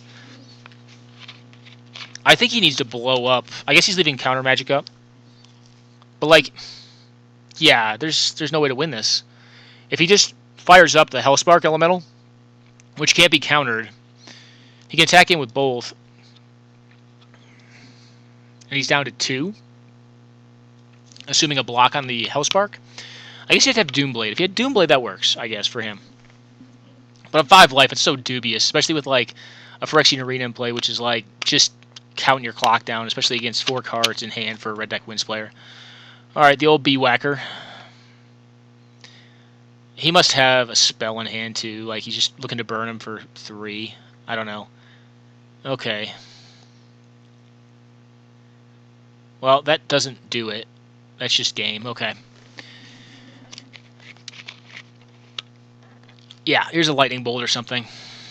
That should be game. Should actually had to let this resolve. Had to let it resolve, man. Especially if you can't counter it. Plus, it doesn't really not do anything. I mean, it does 4 damage off of the Reckoner. Frysec has sent a message. Good games. Yeah, and it's true. It's a good game at that point. That's game. So let's go ahead and exit out. I don't know how he's going to kill him, but he's got a 1-mana burn spell of some sort. Let's go back to Michelle's game against Reaper. Okay, so Reaper looks like he's off to a decent start. He's got an Expedition map. His deck is very dependent on its lands. So Expedition map seems like a likely include in his deck.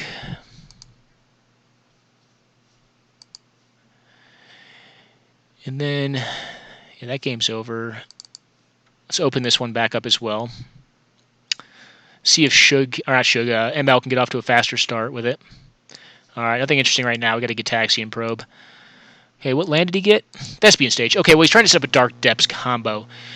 He must have it in hand or has the means of getting after it in hand. So, like, Sylvan Scrying or Cultivate do it here. Okay. Yeah, his deck is, like, mono greedy, I think. I think it's so greedy. Not that I'm complaining. I actually like greedy decks because I think they're easier to beat. As long as you can disrupt them and you're interactive. I think her deck will have a harder time if he gets one of his unfair starts, especially if he's able to get like what is it? A Merit Lage token, a 2020 into play. Because she really doesn't have. I guess she doesn't have instant speed answers.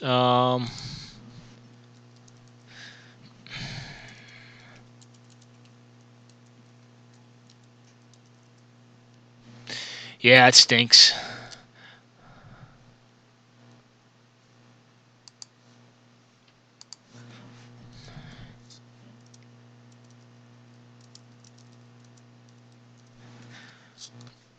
That stinks. I mean, it always kind of stinks to lose to mono red. Especially if you have, like, and it's no offense to mono red decks. Like, if you have a more creative deck, sometimes it stinks to lose against them because it's just like, Because they are easier to build, let's be fair. Like, there's a couple things you can do with them, but, can't find a land turn 2. Oh, okay. Yeah. Saw the arena game, man.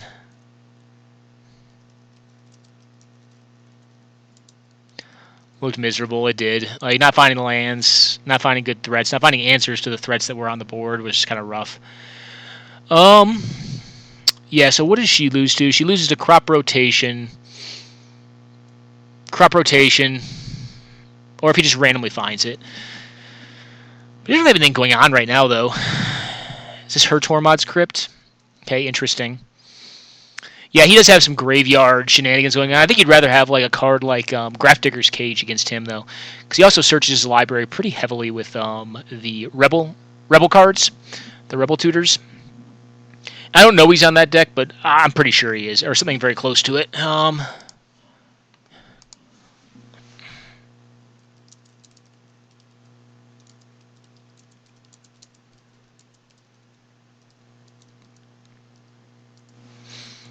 Yeah, it stinks to lose that way. Okay, so there's the crop rotation we're talking about. We got a 2020, and that's game. Okay. Yeah, it's just one of those I win combos, you know? What are you going to do? And I think, I don't know, I played it, so I can't say anything. That's game. I don't know if,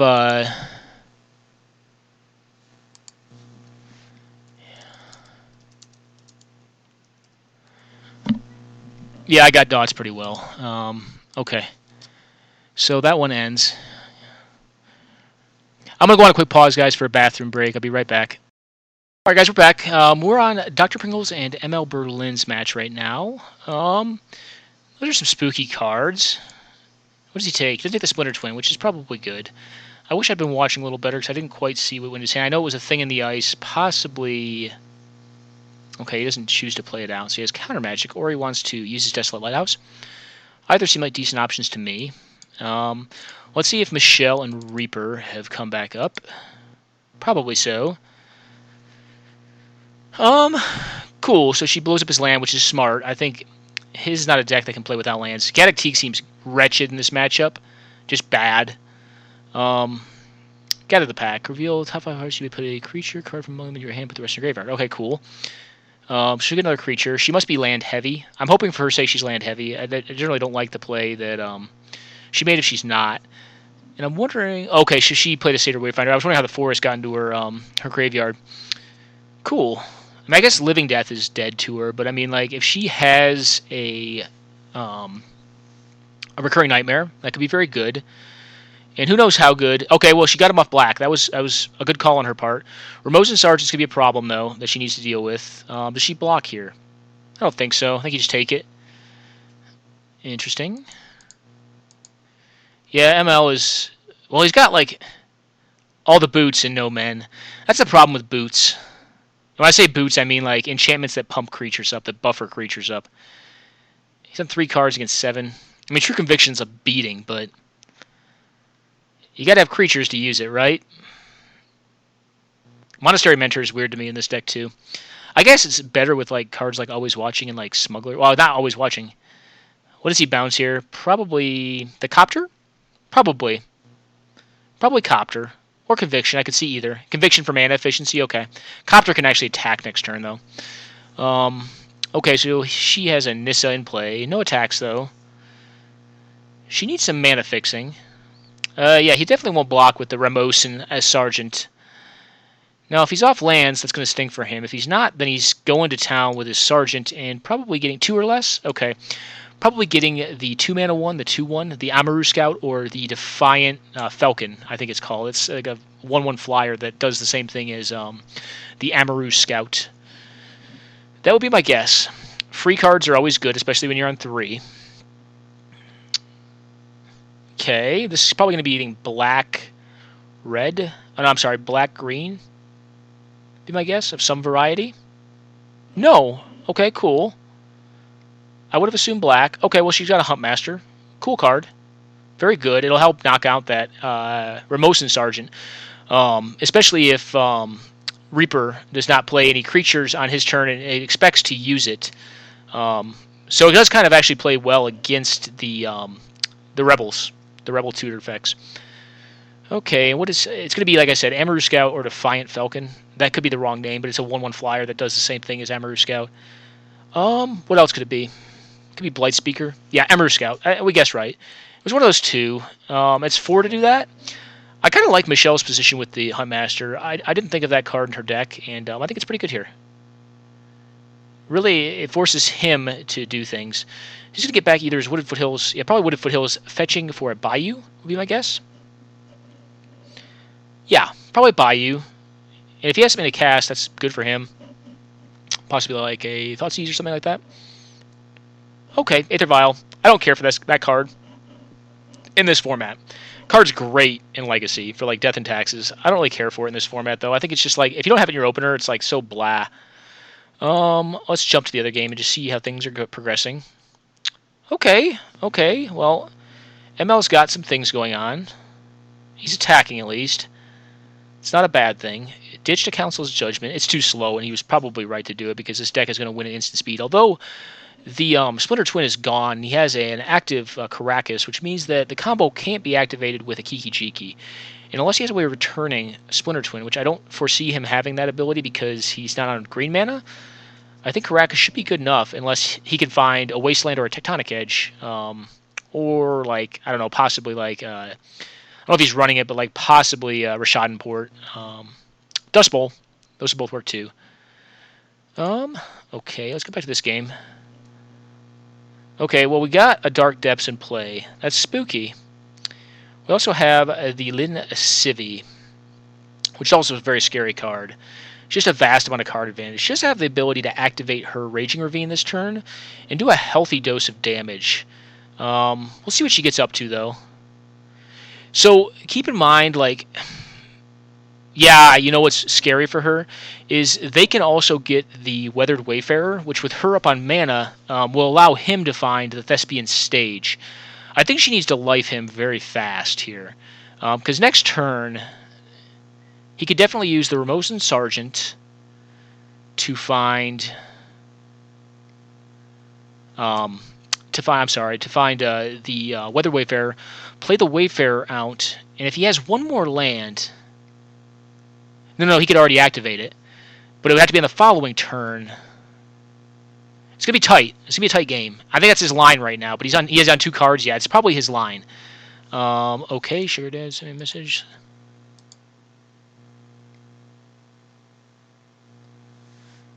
Is there a buy I could watch? I don't know, man. Oh, is this, No, okay, that wasn't this one.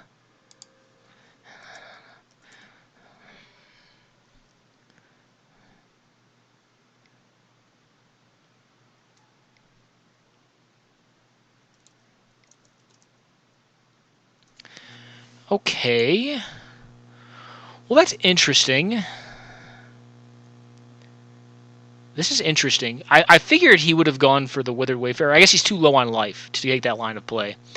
So we see the Huntmaster go away. Buys the farm, so to speak. He's definitely not out of this game, though. Does not have the ability this turn to activate. I guess he could activate his Lin Civi and find... Yeah, Withered Wayfarer. So he's actually pretty set up here. I think he needs to alpha in with, like, everything. I'm good friends with Michelle, so I wish I could tell her this. Like, this is how she loses, is Lin Civi gets Withered Wayfarer. Withered Wayfarer on the following turn activates off of Savannah or the Whispering Wildwood, or the Stirring Wildwood, to find Thespian Stage, making a 20/20 that can block. This is where she runs her risk. Okay. What else is interesting? I mean, she's already too far on lands. What she needs... No, she can't get a wasteland with this card. Say, she needs to drop herself down on mana, actually, which is funny, because typically speaking, you would not want to do that.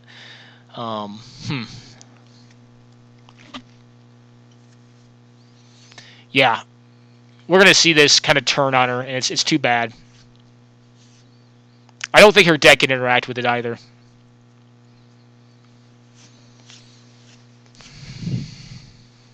I do not think she can interact favorably with this. Well, there is a Wall of Roots. I don't know why she would play that on as opposed to attacking in. Okay, end step, Lin Civi activates, finding Weathered Wayfarer, putting it in the battlefield. No! I could have swore that was the play, because it is a Rebel Nomad Human, is its creature type.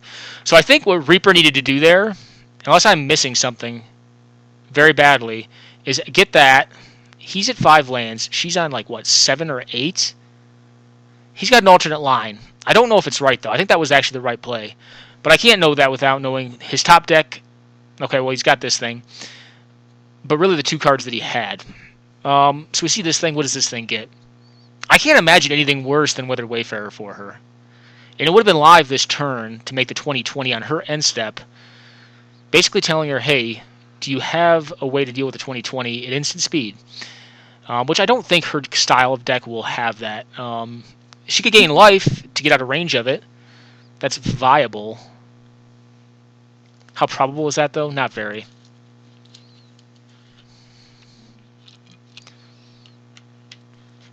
Okay, Academy Rector is interesting. Yeah, I think he actually lengthened this game by an additional turn or 2. I really do. I think his line was definitely to get the Weather Wayfarer activated upon his turn, getting the Thespian Stage, putting it to play, and activating the Thespian Stage on Dark Depths upon her end step. Red, green, black does not have a lot of ways of dealing with that. With the outset of like sacrificing it, but like he has so many creatures that it seems irrelevant to me. And that would have even left like Lin Civi open, I think, for maybe like 1 as well. Interesting. Interesting.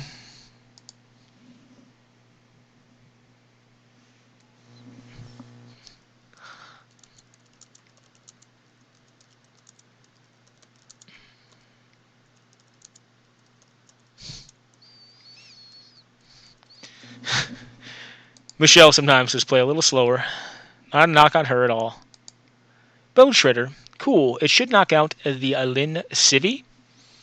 That is the card that he wants to get, I think.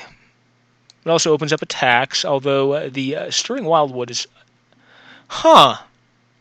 Interesting. I wonder why. I wonder why. That's very interesting to me. I don't know why she got that thing. Maybe she's just getting nervous with her time or clock. She's got a large board. If she could pump them with like an overrun effect, that'd be pretty good here. Doesn't look like that's going to happen, though. And what is she getting with? The wolf and the... Probably just the wolf. Now, a Fauna Shaman, if she's running like... what is it called? If she's running...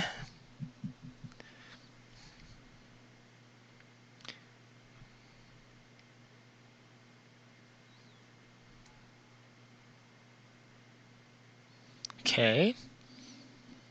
Interesting.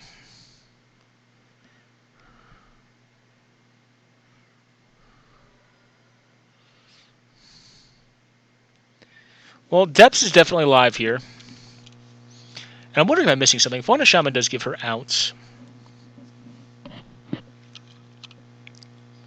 I really think that he should have gotten...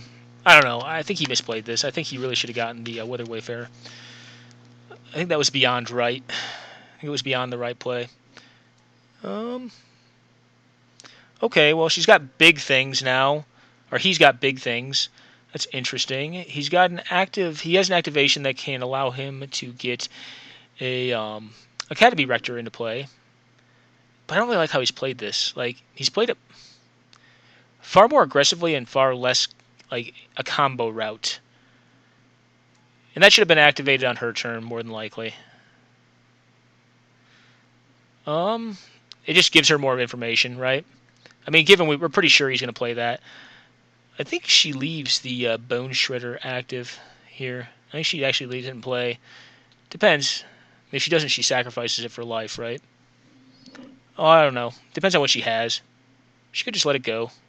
That thing could machine gun down all of his things. I really think Lin Civi was the right call on that card. I didn't like that play by her. Although there's been a couple plays I haven't understood. I mean, and given I don't have full information, but I think the Bone Shredder on the Lin Civi was the right call. All right, Eldritch Evolution into a 5. I guess Tusk? Maybe? Acidic Slime?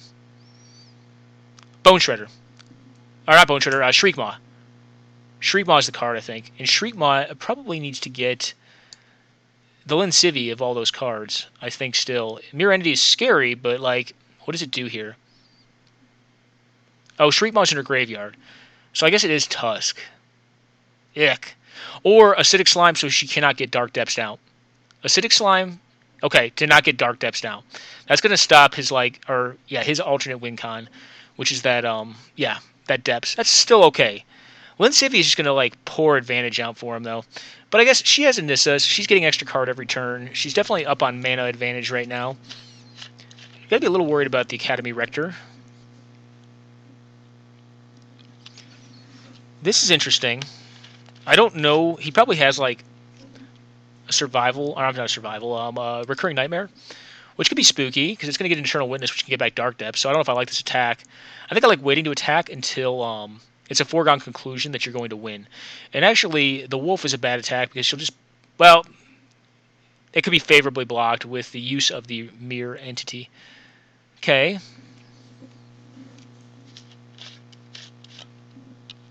I think I like waiting until you have the all-on attack that just wins. If he gets Recurring Nightmare, that's very bad for her. And let's see. Actually, it's not going to be revealed. It's just going to play. Oh, Pattern of Rebirth. That's scary. That'll get sacrificed, turn into a Protean Hulk, which will sacrifice on the following turn. Turn into an Angel. Yeah, turn into the Angel that gets back the Protean Hulk. And also, it's just going to put a ton of crap into play. It's probably actually a good game. That's why I didn't like that attack. Like I said, I think she needed to wait until she could do an all-in attack and just win off of it. This will be, Protean Hulk is the play. Up to 8. like I said, Protean Hulk is going to turn into some horrendous stuff. Just not good. This essentially follows a very similar precept to the Rexer deck that I've played historically. It's a pattern Rector deck that it can actually do an infinite loop. I don't know if he runs the infinite loop or not, which the infinite loop involves a card that's actually bugged right now, which is Safi Arik's Daughter, a sacrifice outlet, be it Carrion Feeder or Viscera Seer, and can't think of it right now, guys. Not Flicker Wisp, the other elemental, the 5-mana elemental. It's a 4/3 that gives you cards that have less than 2 power out of your graveyard into play.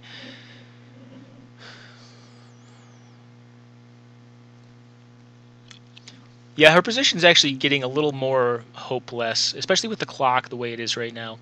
She's in a tight spot. At least she got rid of the graveyard, which is nice.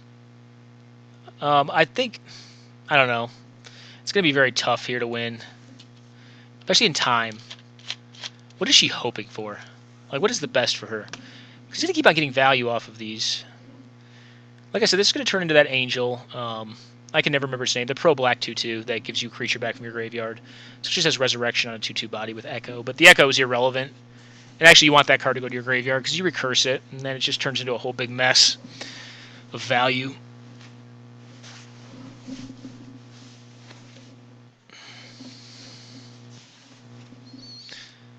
Well, this game's definitely interesting. I think this is a more interesting game. He is still duking it down over here. Oh, he's going to time him out. My goodness. This game is actually going to be won by ML. That is awesome, ML. Congrats, man. Dr. Pringles, I'm sorry for saying that. It's just, you know, the clock's clock. I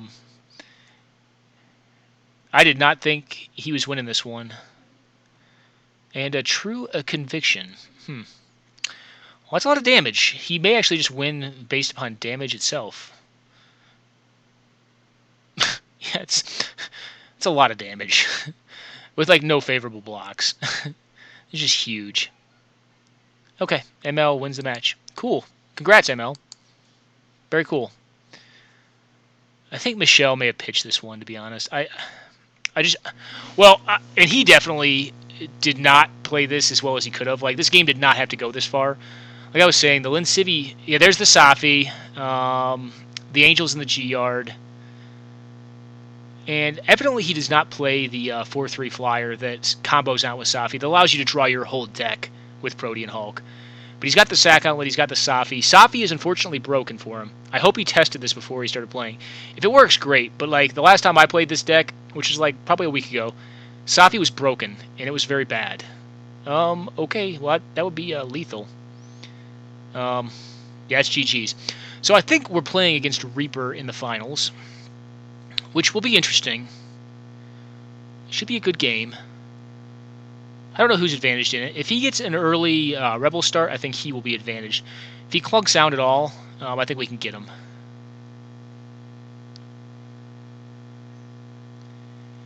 Yeah, okay, so Abrupt Decay. Again, this is kind of just mildly entertaining. If she has like Craterhoof, if she has Craterhoof in her deck, she could win. If she has Craterhoof, she can win. Okay. Do you have Craterhoof, Michelle? That's really all you could have. Okay. Do you have the hoof? That's really what it comes down to here. Animate Dead on a Bone Shredder. Getting what, though? Like, getting the Mirror Entity? Yuck. Yuck. Yeah, the Protean Hulk, you can't kill. I mean, you can kill it, but it's not. That's the gift that keeps on giving, right? It's not the good one to kill. Yeah, it's going to be game on time, unfortunately. I think. Let's see if anyone else is still playing. No, it's just a Reaper and Michelle. Alright, she Alpha Strikes, I guess, for lulz. Just to see what'll happen. And yeah, like I said, I don't think it's possible to win. Unless she has like a pump effect, that'd be sweet. Just like, I don't know what instant speed pump effect there is. Like, I don't know, like, what's the red one? Like, Warhorn or something like that. Whatever that one was from, like, M10, where it was like an instant, it was like +2, +0. I win. Okay. Yeah, Safi didn't work. Like I said, what did he Safi target? He's probably wondering the same thing. Oh, is Safi gonna work? Safi is gonna work. Well, good for him. Like I said, Safi was broken for me. It was very upsetting. Yeah, I don't think she understands what's going on here. This is like over. I mean, I know maybe she's just playing it out for lulls at this point, but like probably could have conceded a little while. Once the Protean Hulk hit the board, like really once the, I guess she had to attack anyways because like he has the high market. But once the Academy Rector disappeared and Pattern of Rebirth was on the board, like it was like pretty much Swords to Plowshares or bust. Yeah, there's the Revel Arc. So he had it in hand. That's why he didn't get it. That's the Infinite Loop that I am very familiar with. And yeah, that should be game. This is an Infinite Loop. He'll draw his whole deck. Well, not draw his whole deck. He'll put all of his creatures into play. All the ones he wants to. Does he have to do it? No. He's got it already. His Drainer out. Okay, well, he wins the match. Looks like we're going to be playing against Reaper, a 9-8-8-9. Good games to both of you guys. I don't know that for a fact. Let's see. I don't know if we're going to have finals today. Probably not with only 8 players in it. Oh, let's go back to our CP. And we'll put up finals.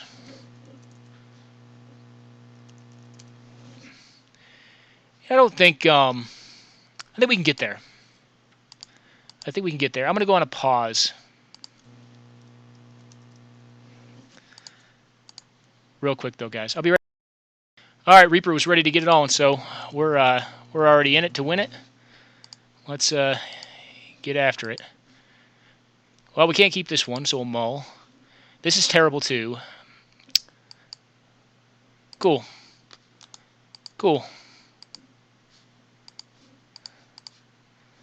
Alrighty, so let's play this out. I don't like this hand against him. But it's what we got.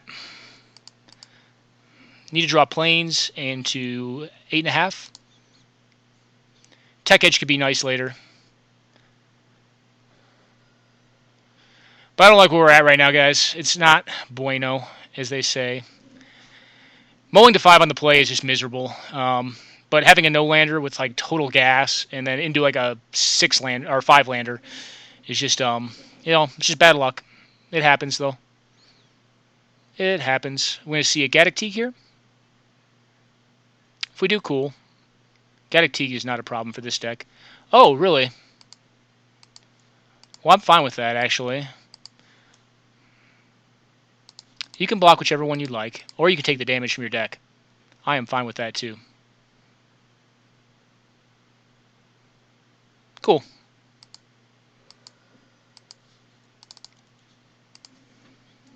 What's the best draw? Plains, easy. Unless he plays like a Gaddock Teeg, that would be bad. Maelstrom Pulse is live.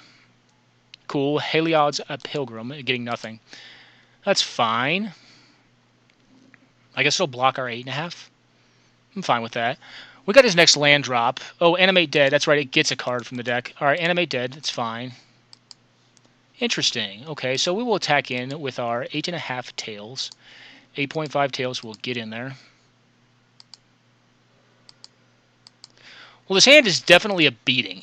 It's turned out to be a beating, but like it's just not interactive. It's not hateful. What's our best draw? Plains still our best draw. You take the 2, sweet. If it's a Wrath, we're just going to die. Horribly. What do we have here? Okay, Academy. That's not good. That is not good.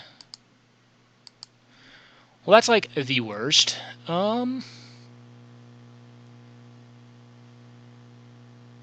Yeah, so let's just do this.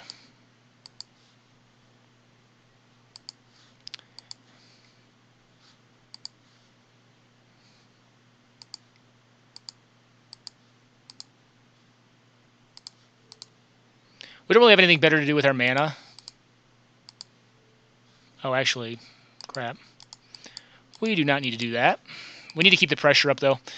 If we don't, we're just going to lose. Now, if he has a sack outlet, I don't like our chances.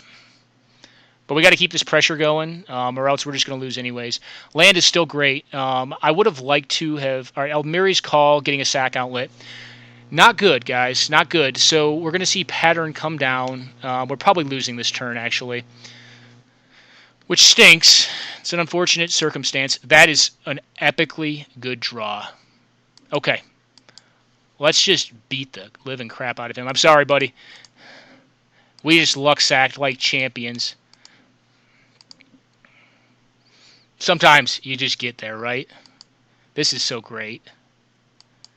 I couldn't have imagined a better top deck than this. Really couldn't have, guys. Probably block the Academy Rector on... Oh, on that. Okay. Cool. Cool.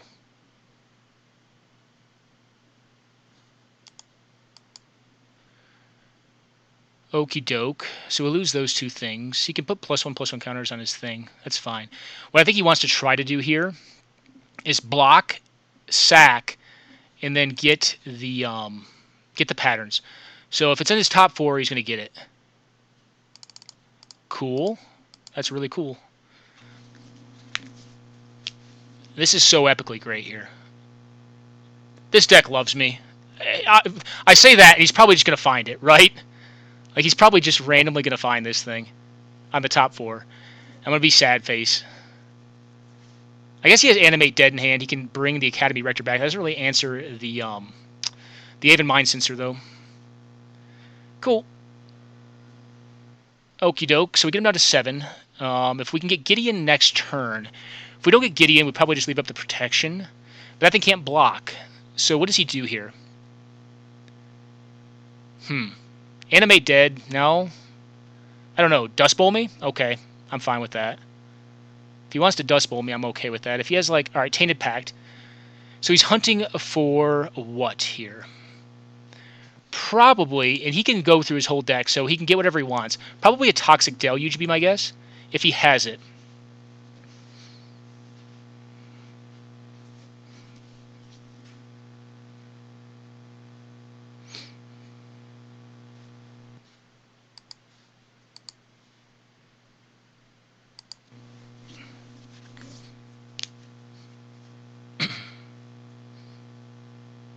Like Living Death, maybe? Is he considering Living Wish? Wind Civvy is gone. Crop Rotation is an instant combo, but it can't hunt for anything in his deck. Okay, the Protean Hulk is now gone. Yeah, my guess is he's looking for... Council's Judgment? No, probably not. Yeah, it's probably Toxic Deluge or Bust here.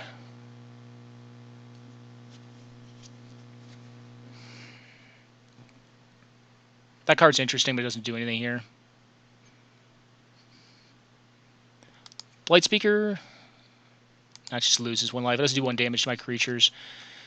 Okay, so what did he end up getting? We're going to see here, I suppose.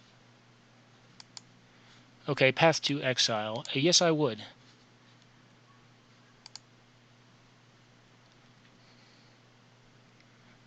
Okay, he'll Animate Dead.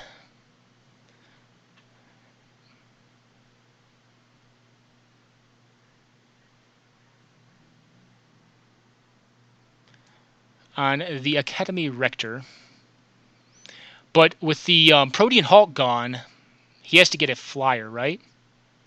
And I still have the Protection Clause. Cool. Alright, what does he get here? I don't think he can go infinite here. Maybe he can. We shall see. Can you go infinite, my friend?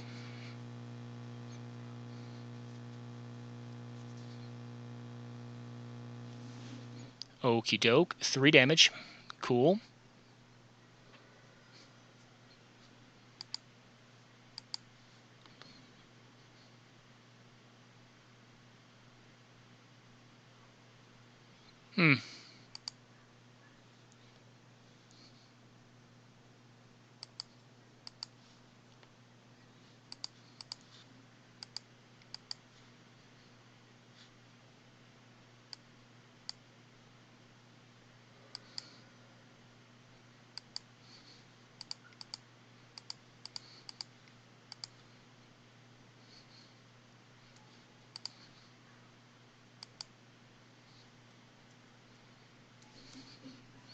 Okay, let's see what he gets up to now. He could definitely kill some of my stuff. Well, wait, can he? I don't know. We're going to see what he gets here. The Protean Hulk's gone, which is great. I don't know. Primeval Titan. Okay, so he's going to set up his win for the following turn? I guess, but we do have the Tech Edge, so he's going to have to Dust Bowl us. I like our position here. He can kill the Gideon, but we've got enough power and attackers to get through him. And we do have the Tech Edge if we get into some trouble here. I don't mind where we're at. So he's going to set up his Depths combo, I assume. Or get Manlands. Manlands could make sense too, but like, I'm trying to think of which ones he'd have that are not, that I can't use the 8.5 tails to get around. We'll see, because I think he has to attack the Gideon. If he doesn't, I have 4 attackers at that point. Okay, so Maze of Ith, which we can knock out. So he has to commit 4 mana to that. Unless he has it in hand. He must have it in hand. Okay. Well, we cannot save the Gideon here. So go ahead, get in there.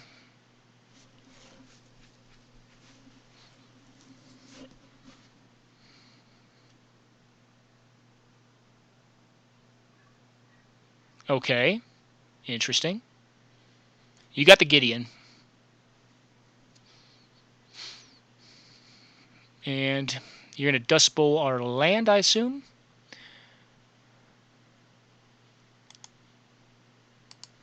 Well, actually, we can give protection from Maze of Ith, too. Yeah, he has to Dust Bowl here, I think. Okay, you're going to create a 2020. I'm fine with that. Okay. Cool.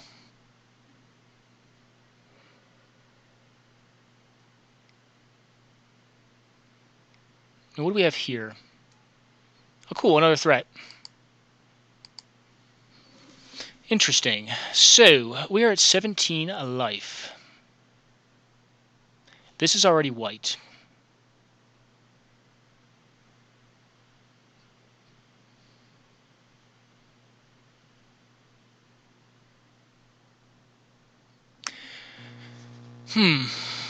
So I think we lose here, guys, unfortunately, even though it was a very close game. So we're going to go ahead and concede this one. We went down to 5. I think we could have had him, but we're just short. We're short on mana. We can't get there quite.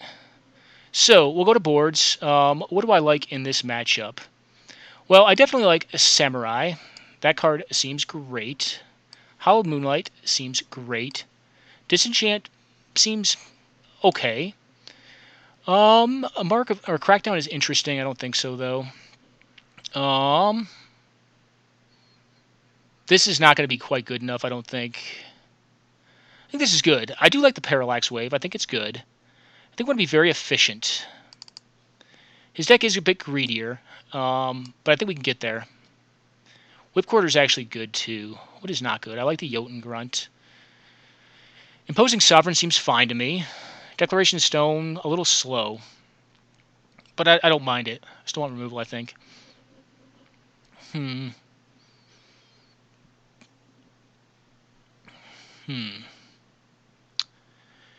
Gideon seems a bit slow. Elspeth? Flicker Wisp seems good. Deathblade? It's a 1/1. But it gets in there. Get rid of Mana Dorks. Kind of like it. Hero's just a beating. Land and Arbiter seems stellar.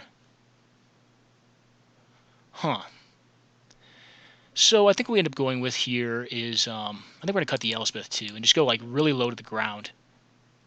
Yeah, let's run this. Let's run this. I think we can get him. Other than our one epic draw, which was awesome, you know, he's able to come back pretty handily from it.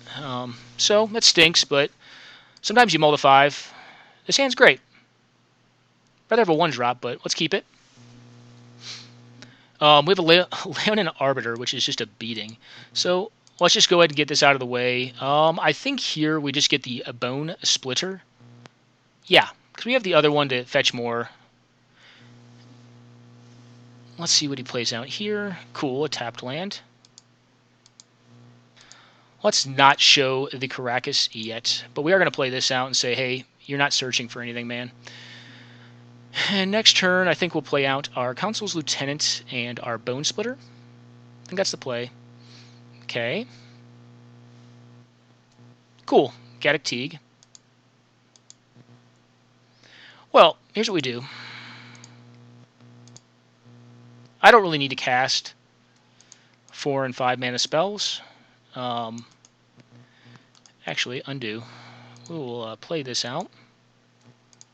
And we'll return this to your hand, man.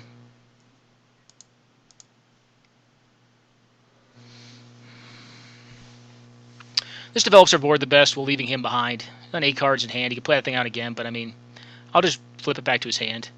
It's fine. Or maybe not. Might just cast the Council's Lieutenant and equip up the Bone Splitter. No, I'll probably flip it. That's fine. Cool. Oh, Mother of Runes. Very sweet.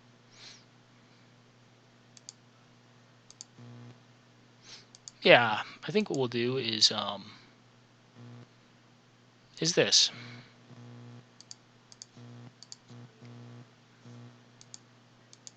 If he wants to block the Boros Elite, it's okay.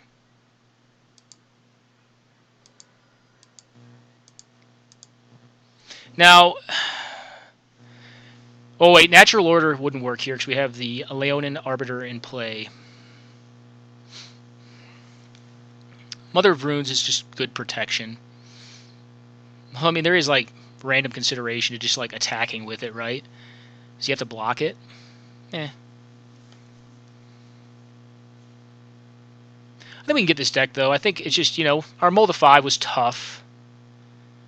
But he is definitely, he's requiring a lot more to go right for him. Okay, he doesn't take the 2.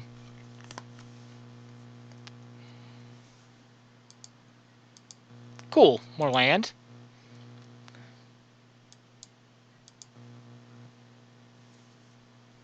Do I just beat the snot out of him? No, I think I leave Mother back. That's like so ill-disciplined, I think.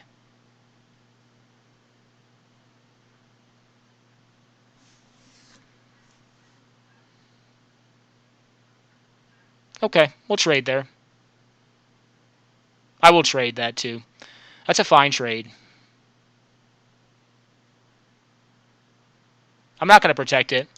The Mother is so much more valuable to me. And then what we'll do is we'll play this guy out because he's just a beating. And we will equip up this guy because he has first strike. So he's down a land. We know he has 1 dead card in hand, Gaddock Teague, because we're leaving up the Caracas. Flagstones is cool. I guess it's like tech against Armageddon, which is good against us because we are an Armageddon deck. Cool. I think that's probably better than the Aven Mind Sensor. I think so, at least. Could have like random removal here. Okay.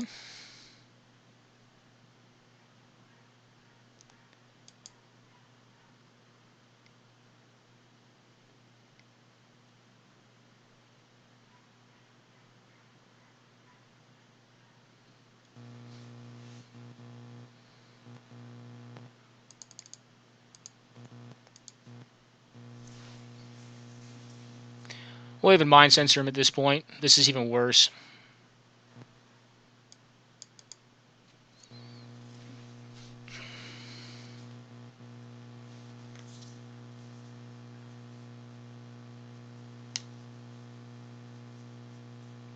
So this deck requires a lot of tutors, obviously. And Mind Sensor and Leonin Arbiter tend to be pretty good against those kind of decks. So let's see if he finds his planes with the flagstones in the top 4. He's obviously paid.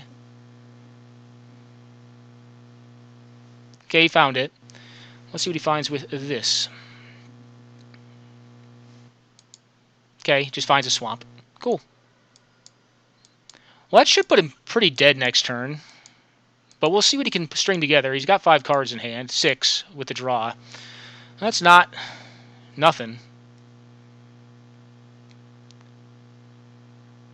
But with essentially 5 power coming in the air alone with protection from Mother of Runes. I think it's going to take something really special here. I obviously wanted to play the Relic Seeker, but I mean, I think Aven Mind Sensor was the right call there. This is the tax effect getting after Greed, but I mean, we'll see. Obviously, he could block with the Stirring Wildwood. Okay, we got him. Sweet. Sweet. We got there. Okay, is there anything else? Vryn Wingmare. That's interesting. It seems like he's playing a lot of, like, you know, creatures, though, too. What do I think of Sword of Light and Shadow? I think I may actually like it more than this. It just gives me protection from a lot more of his stuff. I think. Well, I don't know. I could be wrong. Okay, let's submit. And hope that we don't mull into oblivion. And hope the same for our opponent. Well, we're going to keep this one. It's a little slow, but we do have the Journey to Nowhere. Okay. Noble Hierarch. Okay, a Sylvan Tutor. Cool. What is he getting?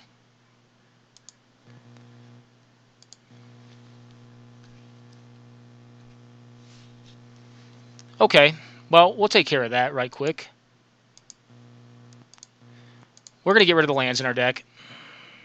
3 is probably enough. So next turn we know we are committed to using a Journey to Nowhere, because we're not going to allow the Hermit Druid to resolve. That's just a very dangerous card. Very, very dangerous. Unfortunately, we can't play the Smuggler's Copter out. We're going to have to get rid of that. Okay, cool. That's actually very good as well. I like that. So let's Journey to Nowhere this thing. And get in there for our 1. Our fair 1. And this thing is a soldier. This thing is a knight. Okay, cool. Oh, he's out of lands. Interesting.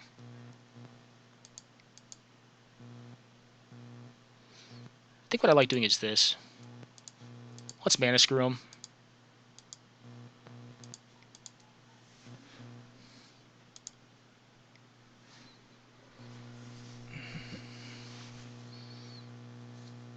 Could have a creature here.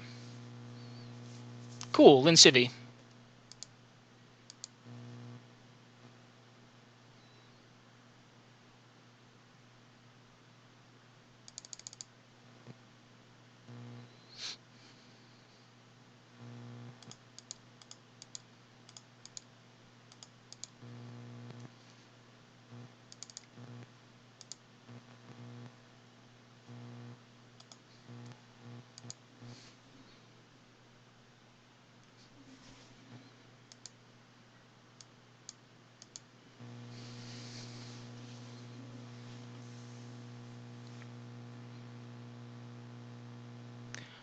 We'll force him to do this on his main, if he wants to do this.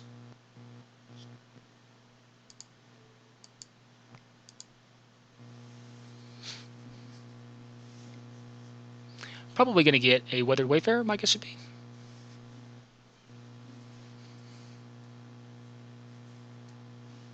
Okay, a Ramosin, a Sergeant.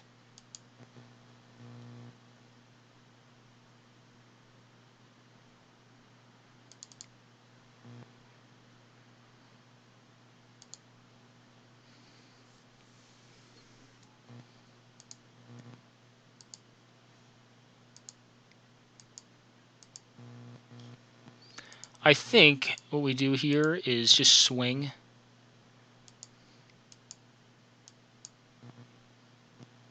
That's pretty good.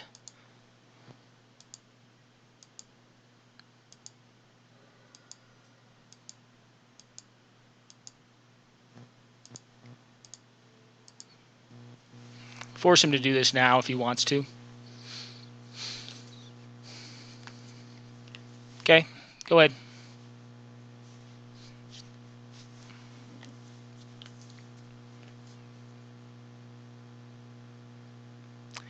Can't very well draw with it. Natural Order is dead. What am I hoping for off the top? Wasteland? Well, even just Plains is actually fine because I can go If he plays a land, I already have the planes.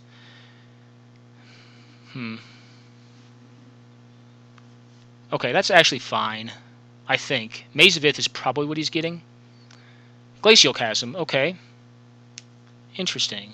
Sacrifice a land. He's going to sacrifice his flagstones. So he cannot receive a damage. Well, it's not good. But he has to take what? Cumulative upkeep is paid 2 a turn? Okay, so he's buying time. Interesting, interesting. And he cannot activate his Ramosan Sergeant. Creatures you control can attack. Prevent all damage that will be dealt to you. Okay. Wasteland would actually still be great. Does he have another spell? Possibly, okay, an Enlightened Tutor.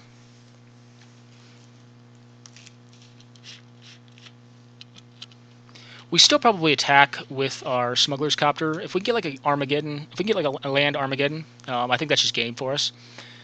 So, alright, Courser, cool, interesting, mildly. Cool. So, what we will do here is we will tap this thing. Okay. We'll attack in, get our card. Cool. Okay, well, let me get rid of this. That'll do no damage, right?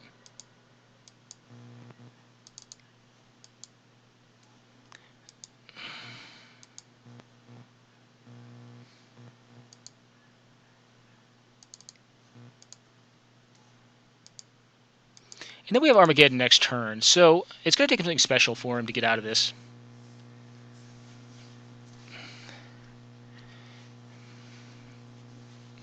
I feel pretty good. I mean, we could still lose.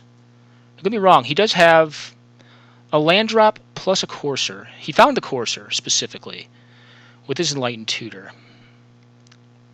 Does he have a combo, though? Okay, that comes into play tapped. That is fine. He can take more damage off of it. I guess he doesn't take damage. He stays the same. I think he's really banking on this Glacial Chasm to keep him alive, though. And I think we have the perfect answer for it next turn. Okay. He doesn't want the forest. Although I think it may have been wise to wait until upkeep, but I don't know. Just because of the Sylvan Library, right? I don't think it's going to be relevant here.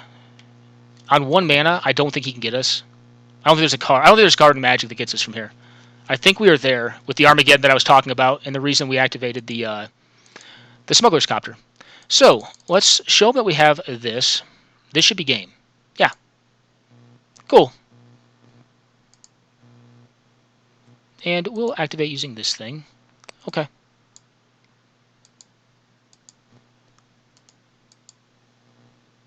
Okay. Yeah, good game. Good game, man. Definitely good game. Armageddon, doing what it does and winning games.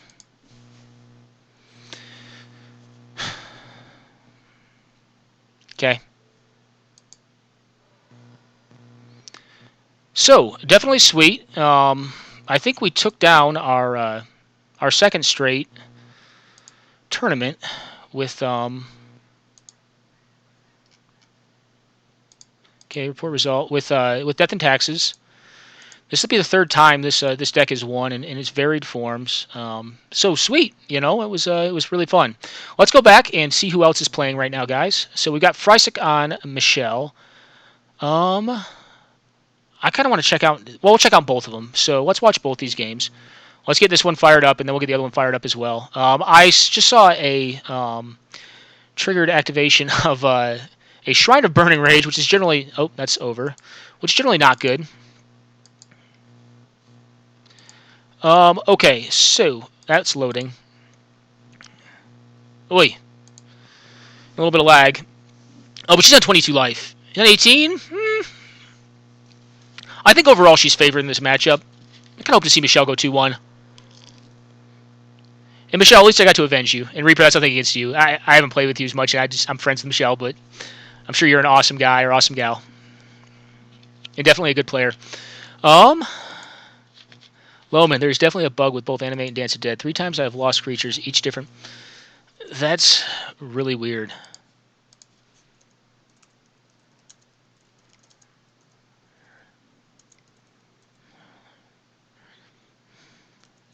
Safi works again.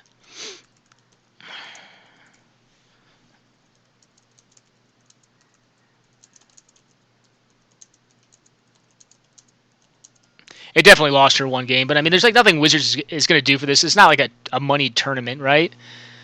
Yeah, everything has lifelink. That seems pretty awesome, but I guess it doesn't work against Sulfuric Vortex, right? Okay. So, let's go to the other game. Yeah, it looks like Shug has got this one in the bag. I think this one's over. Whenever you see a Karn on 6 with 4 things under it, it's probably GG. Oh, and he's on 0 cards.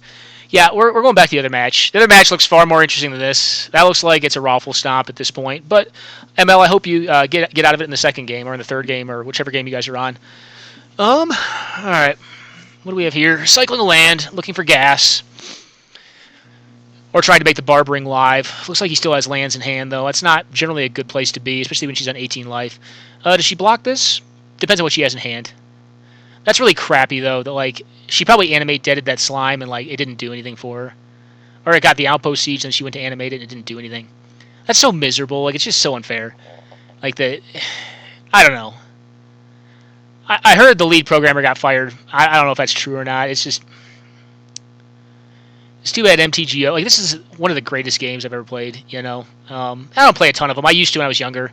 It's really the only one that's stuck with me. And it's just too bad that the means by which we're able to play it with the most availability is so flawed. So we're going to see a whip here, likely on Acidic Slime, getting the Sulfuric Vortex. I kind of like doing it on his turn because she's already taken the damage here. So you should let him take the damage because it's instant speed. Yeah, I don't like her play because it's going to go away at the end of turn unless she just wants to really do the damage. Yeah, this is a bad play. Michelle. Naughty Michelle. You misplayed this one. Should have done on his turn. You don't get the 2 damage in, but you can block the Scab Clan. You can knock out the thing, the Sulfuric Vortex, and have him take 2 damage off of it.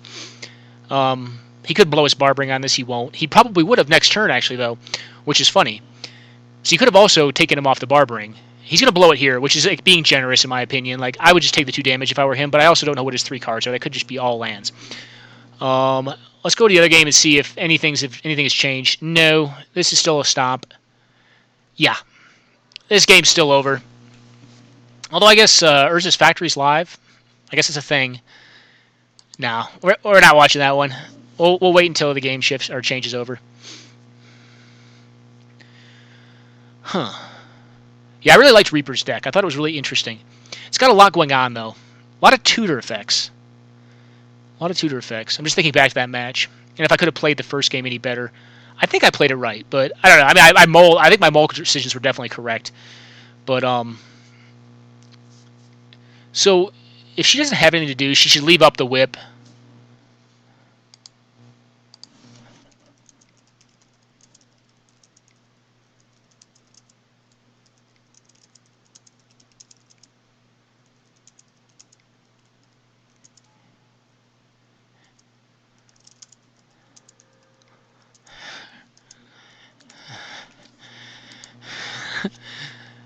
We're talking a little crap to Michelle. I don't like how she's playing this, though. She's like playing it very, very aggressively. I guess she gains double life off this thing. She gains like the come into play plus the 3. I don't know. I guess maybe he doesn't attack then? I don't know. It's just weird to me. Well, the first one's weird. This one was right. Because she can gain the life off the attack. So I get that. It forced him to stay back. And then she kind of has done nothing with her turn. Is it sorcery only? Ha! Ha! Ha!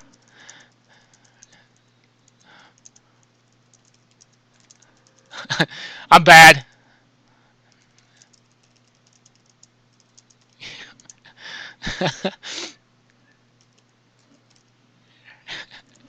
I'm bad.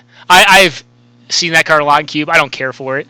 So I don't play it a lot. And I'm just obviously ignorant to how it works. So, fair point and touche. You're right, Michelle. If you ever watch this. You're right. I know. It is an Aristocrats card. You're right. I just don't care for it. I just think it's so clunky. It's probably going to win her the game here. I mean, she's on 17. He's on 4 cards. She's got to draw gas, though. We'll see. Let's go check out this other game. Okay, that disaster's over. Skin Invasion.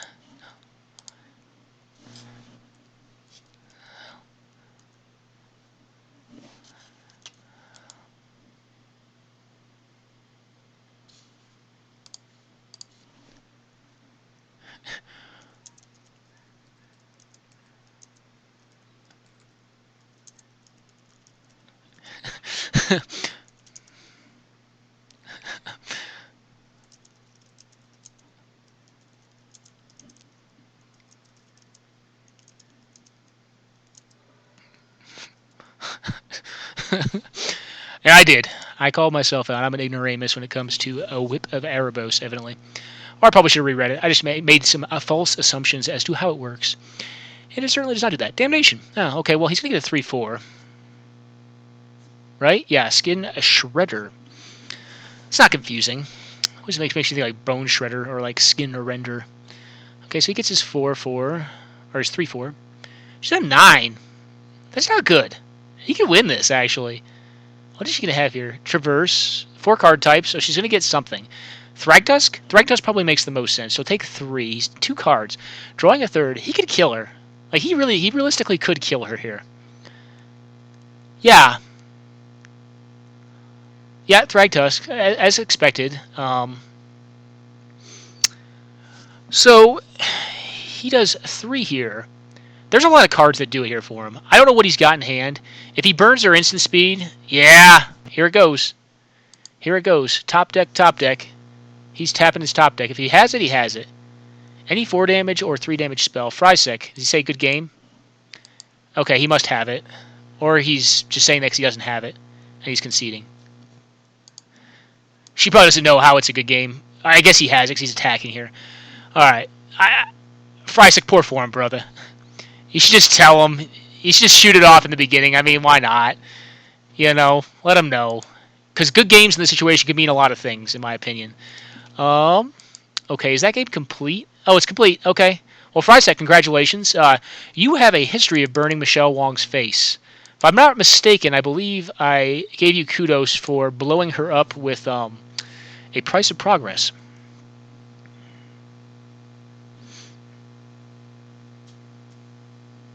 Okie doke. I think this will go either way. It's very late on both their ends right now, so I think we'll see. Let's see what happens here. I guess either player winning this, and what I'm like attesting to is like misplays. It's like 4:14 p.m. my time, so like I'm pretty lively right now. That doesn't seem like it's going to do a darn thing. That seems pretty bad. Well, I guess you could have removal. Okay, weather wayfarer. It's, I don't know. It may work.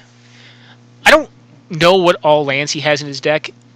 I haven't seen a ton of like great ones. I haven't seen like land combos. Oh, except.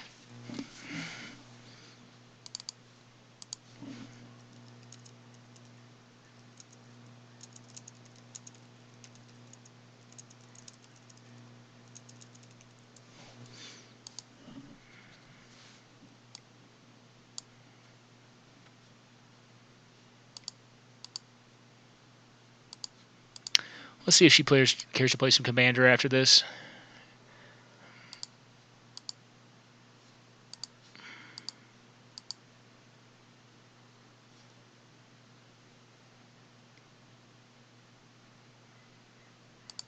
First time for, yeah. Well, I don't think his deck is really Aristocrats.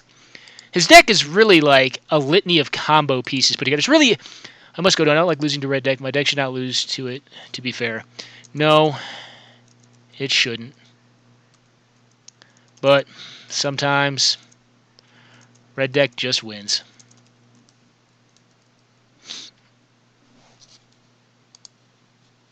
All right. Yeah, she hates losing to that deck. I don't care. I think it's a fine deck. You know, it really is a fine deck. A lot of people just dislike it. I have played it once in a tournament, actually. I only took second with it, though. Actually, she beat me when I was on that deck. All right. She beat me when I was on that deck. quite handily. Quite handily. Alright, so we're going to do Dust Bowl. Yeah, okay. Dust Bowl's a good one. I don't know if it's going to do it here. But actually, the cool thing is like, I don't know, like, ML could get there, man.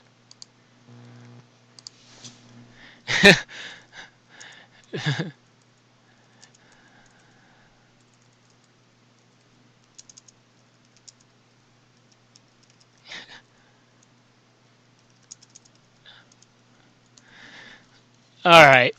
Yeah, some folks enjoy these. I don't think a lot of folks watch my videos. It's fine. I mean, it's a very fringe format. But the community in general enjoys them. And if you just randomly see this, and this is a game you play, and you've not tried 100 Card Singleton, I think they're a very cool group of people. A little more competitive. The decks tend to be more competitive. There are some that are not, but...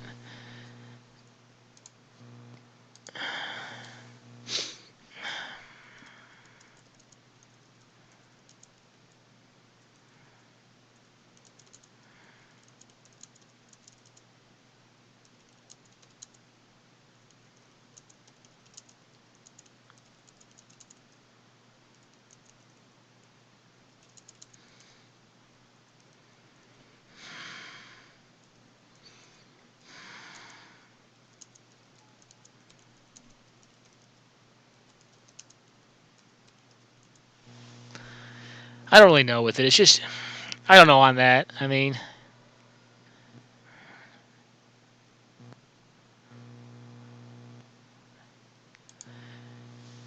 actually, I shouldn't be talking about that here. I'm sorry, guys. I should not be talking about that in a VOD. I'll have to probably edit that. I don't like talking bad about folks. But it is something that I found out did happen. Which is kind of questionable, but hey, we're not judging, you know. If something happens, it happened, and it's just... That is actually sweet. Protection from demons. The Tombstalker is blanked. Even though Tombstalker is a far better card, in my opinion, than Baneslayer. It is not good against Baneslayer. He doesn't really have attacks here either. And flying first strike, lifelink protection. He could just have an edict effect and get in there, but definitely does not. And if he gets there with like this Illuminarch Ascension, like he could just beat Shug. And Shug is low on clock. Shug is definitely running his clock low. He needs an edict effect here though, and if he gets it, I think he can win it. He's gonna, yeah, Dust Bowl again.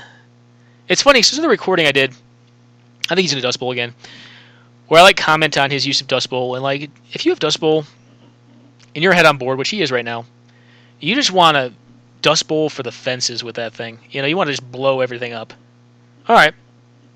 Evidently that was bounced somehow. I guess I missed that play.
Okie doke. So, yeah, ML may get this. If this is a game 2, Shug may want to look to concede it, actually. Because at this point, an edict is not going to do it. Yeah. Okay, ML. There you go, man. Sweet. That's really cool. That's awesome. And Suge, I'm not rooting against you. I just, like, ML's decks, and he would tend to agree, like, tend to be a little bit less competitive. Yours is not, Suge. Yours is more competitive, although I think there's some clunkers in there, like we've talked about with the Days Undoing and the Time Spiral. Okay, so it's going to game. That was smart. He probably should have done that on his turn. I don't even know if I would have looked to see what I drew. I guess you could draw Time Spiral and then like get back in the game. So we will watch their last game.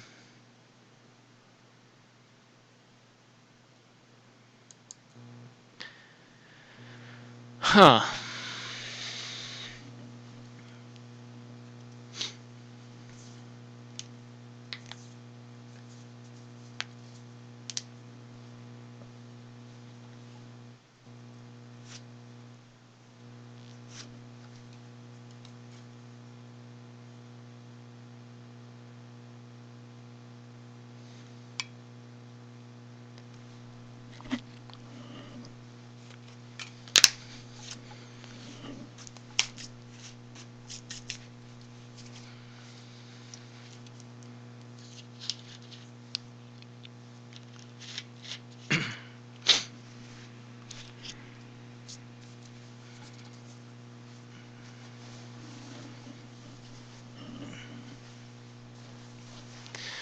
Alrighty.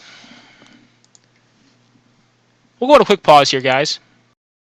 Alright, guys, we're back live. We've got a True Name Nemesis on the table for the third game between player Sugar Daddy and ML Berlin. He has a Knight of the, what is this, Meadow Mist or Meadow Grain.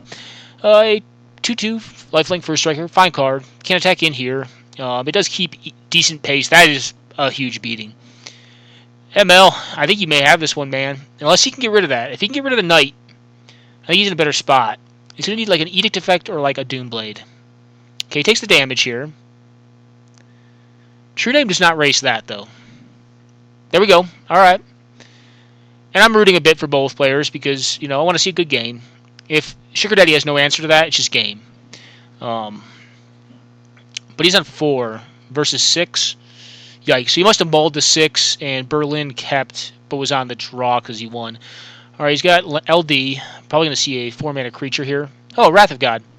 Okay. Well, honestly, if I'm ML, or if I'm Sugar Daddy, I think I guess maybe he needs to ride this thing. He mana leaks it. I think that maybe... I guess he can't play a long game. That's what comes down to is like clock here for him. He can't play the long game. He's got to kill him with this thing. True Name is just not fast. It's a very good 3-drop, but it's just not quick. I mean, it's a 7-turn clock, right? All on its own, it's a 7-turn clock. No faster, no slower, all on its own. So... I think he's just going to keep up counter magic. Unfortunately for him, he can't F6 and save his clock. But hopefully he's got his finger on F2, and he's saving himself some time. This is probably a Council's Judgment. Should probably see countered again. Maybe he's not going to cast it into open blue mana, which is probably wise. I think he needs to wait for Sugar Daddy to make a mistake. Okay, he blows that up. Tap it for mana. Green, interesting. Interesting call. Cultivate? Or Crop Rotation. Is that in the deck? Oh, it's a Venser. Oh, an Ocean Thief. Okay, cool. Cool. That's pretty sweet. It's going to allow him to land a 3-mana threat, though. Ups his clock a bit, though. What do we see here? Yeah, that's a good one. It's a very, very strong one. And I'm hoping for Sugar Daddy's sake he's got a way to kill it. If he does not, obviously his Notion Thief is dead. Or he could have just Days Undoing and delete ML's entire hand. He obviously can't block that thing once it's equipped up, though. So Sword is problematic. I would not attack in with... That is weird. That cannot favorably attack into Thalia. He may be just playing too fast. That's too bad, because I think he would not have done that if he had been playing a little more deliberately. Okay, a thing in the ice. Inquisition, cool. Yeah, that was a bad attack with the Notion Thief. I guess what do you do if you don't? Let me go delete some videos right quick, guys.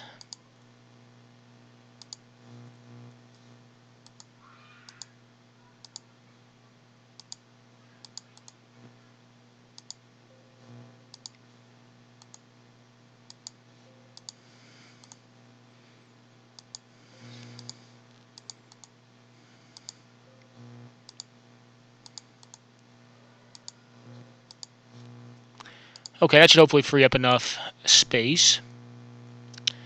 He pings him for 2 here. That's quick. It's a quick clock. Can he flip the thing is really the question. And does he have a follow-up threat?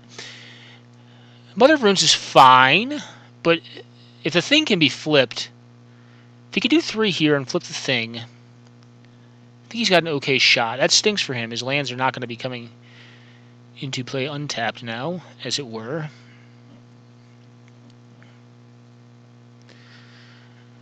I don't like his chances here. Mother of Runes is a tall order. He may be able to get it, though. Depends on how... He's in 2 cards, though. Ick. Yeah, it's going to take something special here.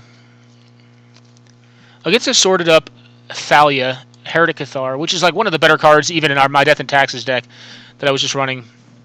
As his mother. Yeah, me too. But he could TT.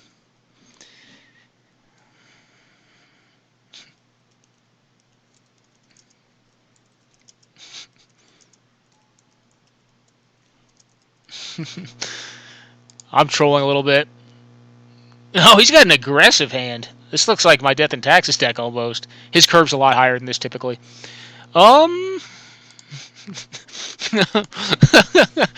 Yeah, his deck is a far cry from Storm, though. He doesn't have nearly as many low cantrips as that deck does. I don't think he could get that land. And he's probably dead here. Do the 3. Can you flip your thing is really the question, Shug. If you can't, you're dead. And you should just stop playing. Okay. Yeah. Okay. It was going to be a tall order to do that. It would have taken, like... I can't think of a card in his deck that does it there. If he got Swamp and Damnationed, he could possibly come back. Well, that ends the tournament, guys. I hope you guys enjoyed it. And hold up a second. Actually, we do need to jump into...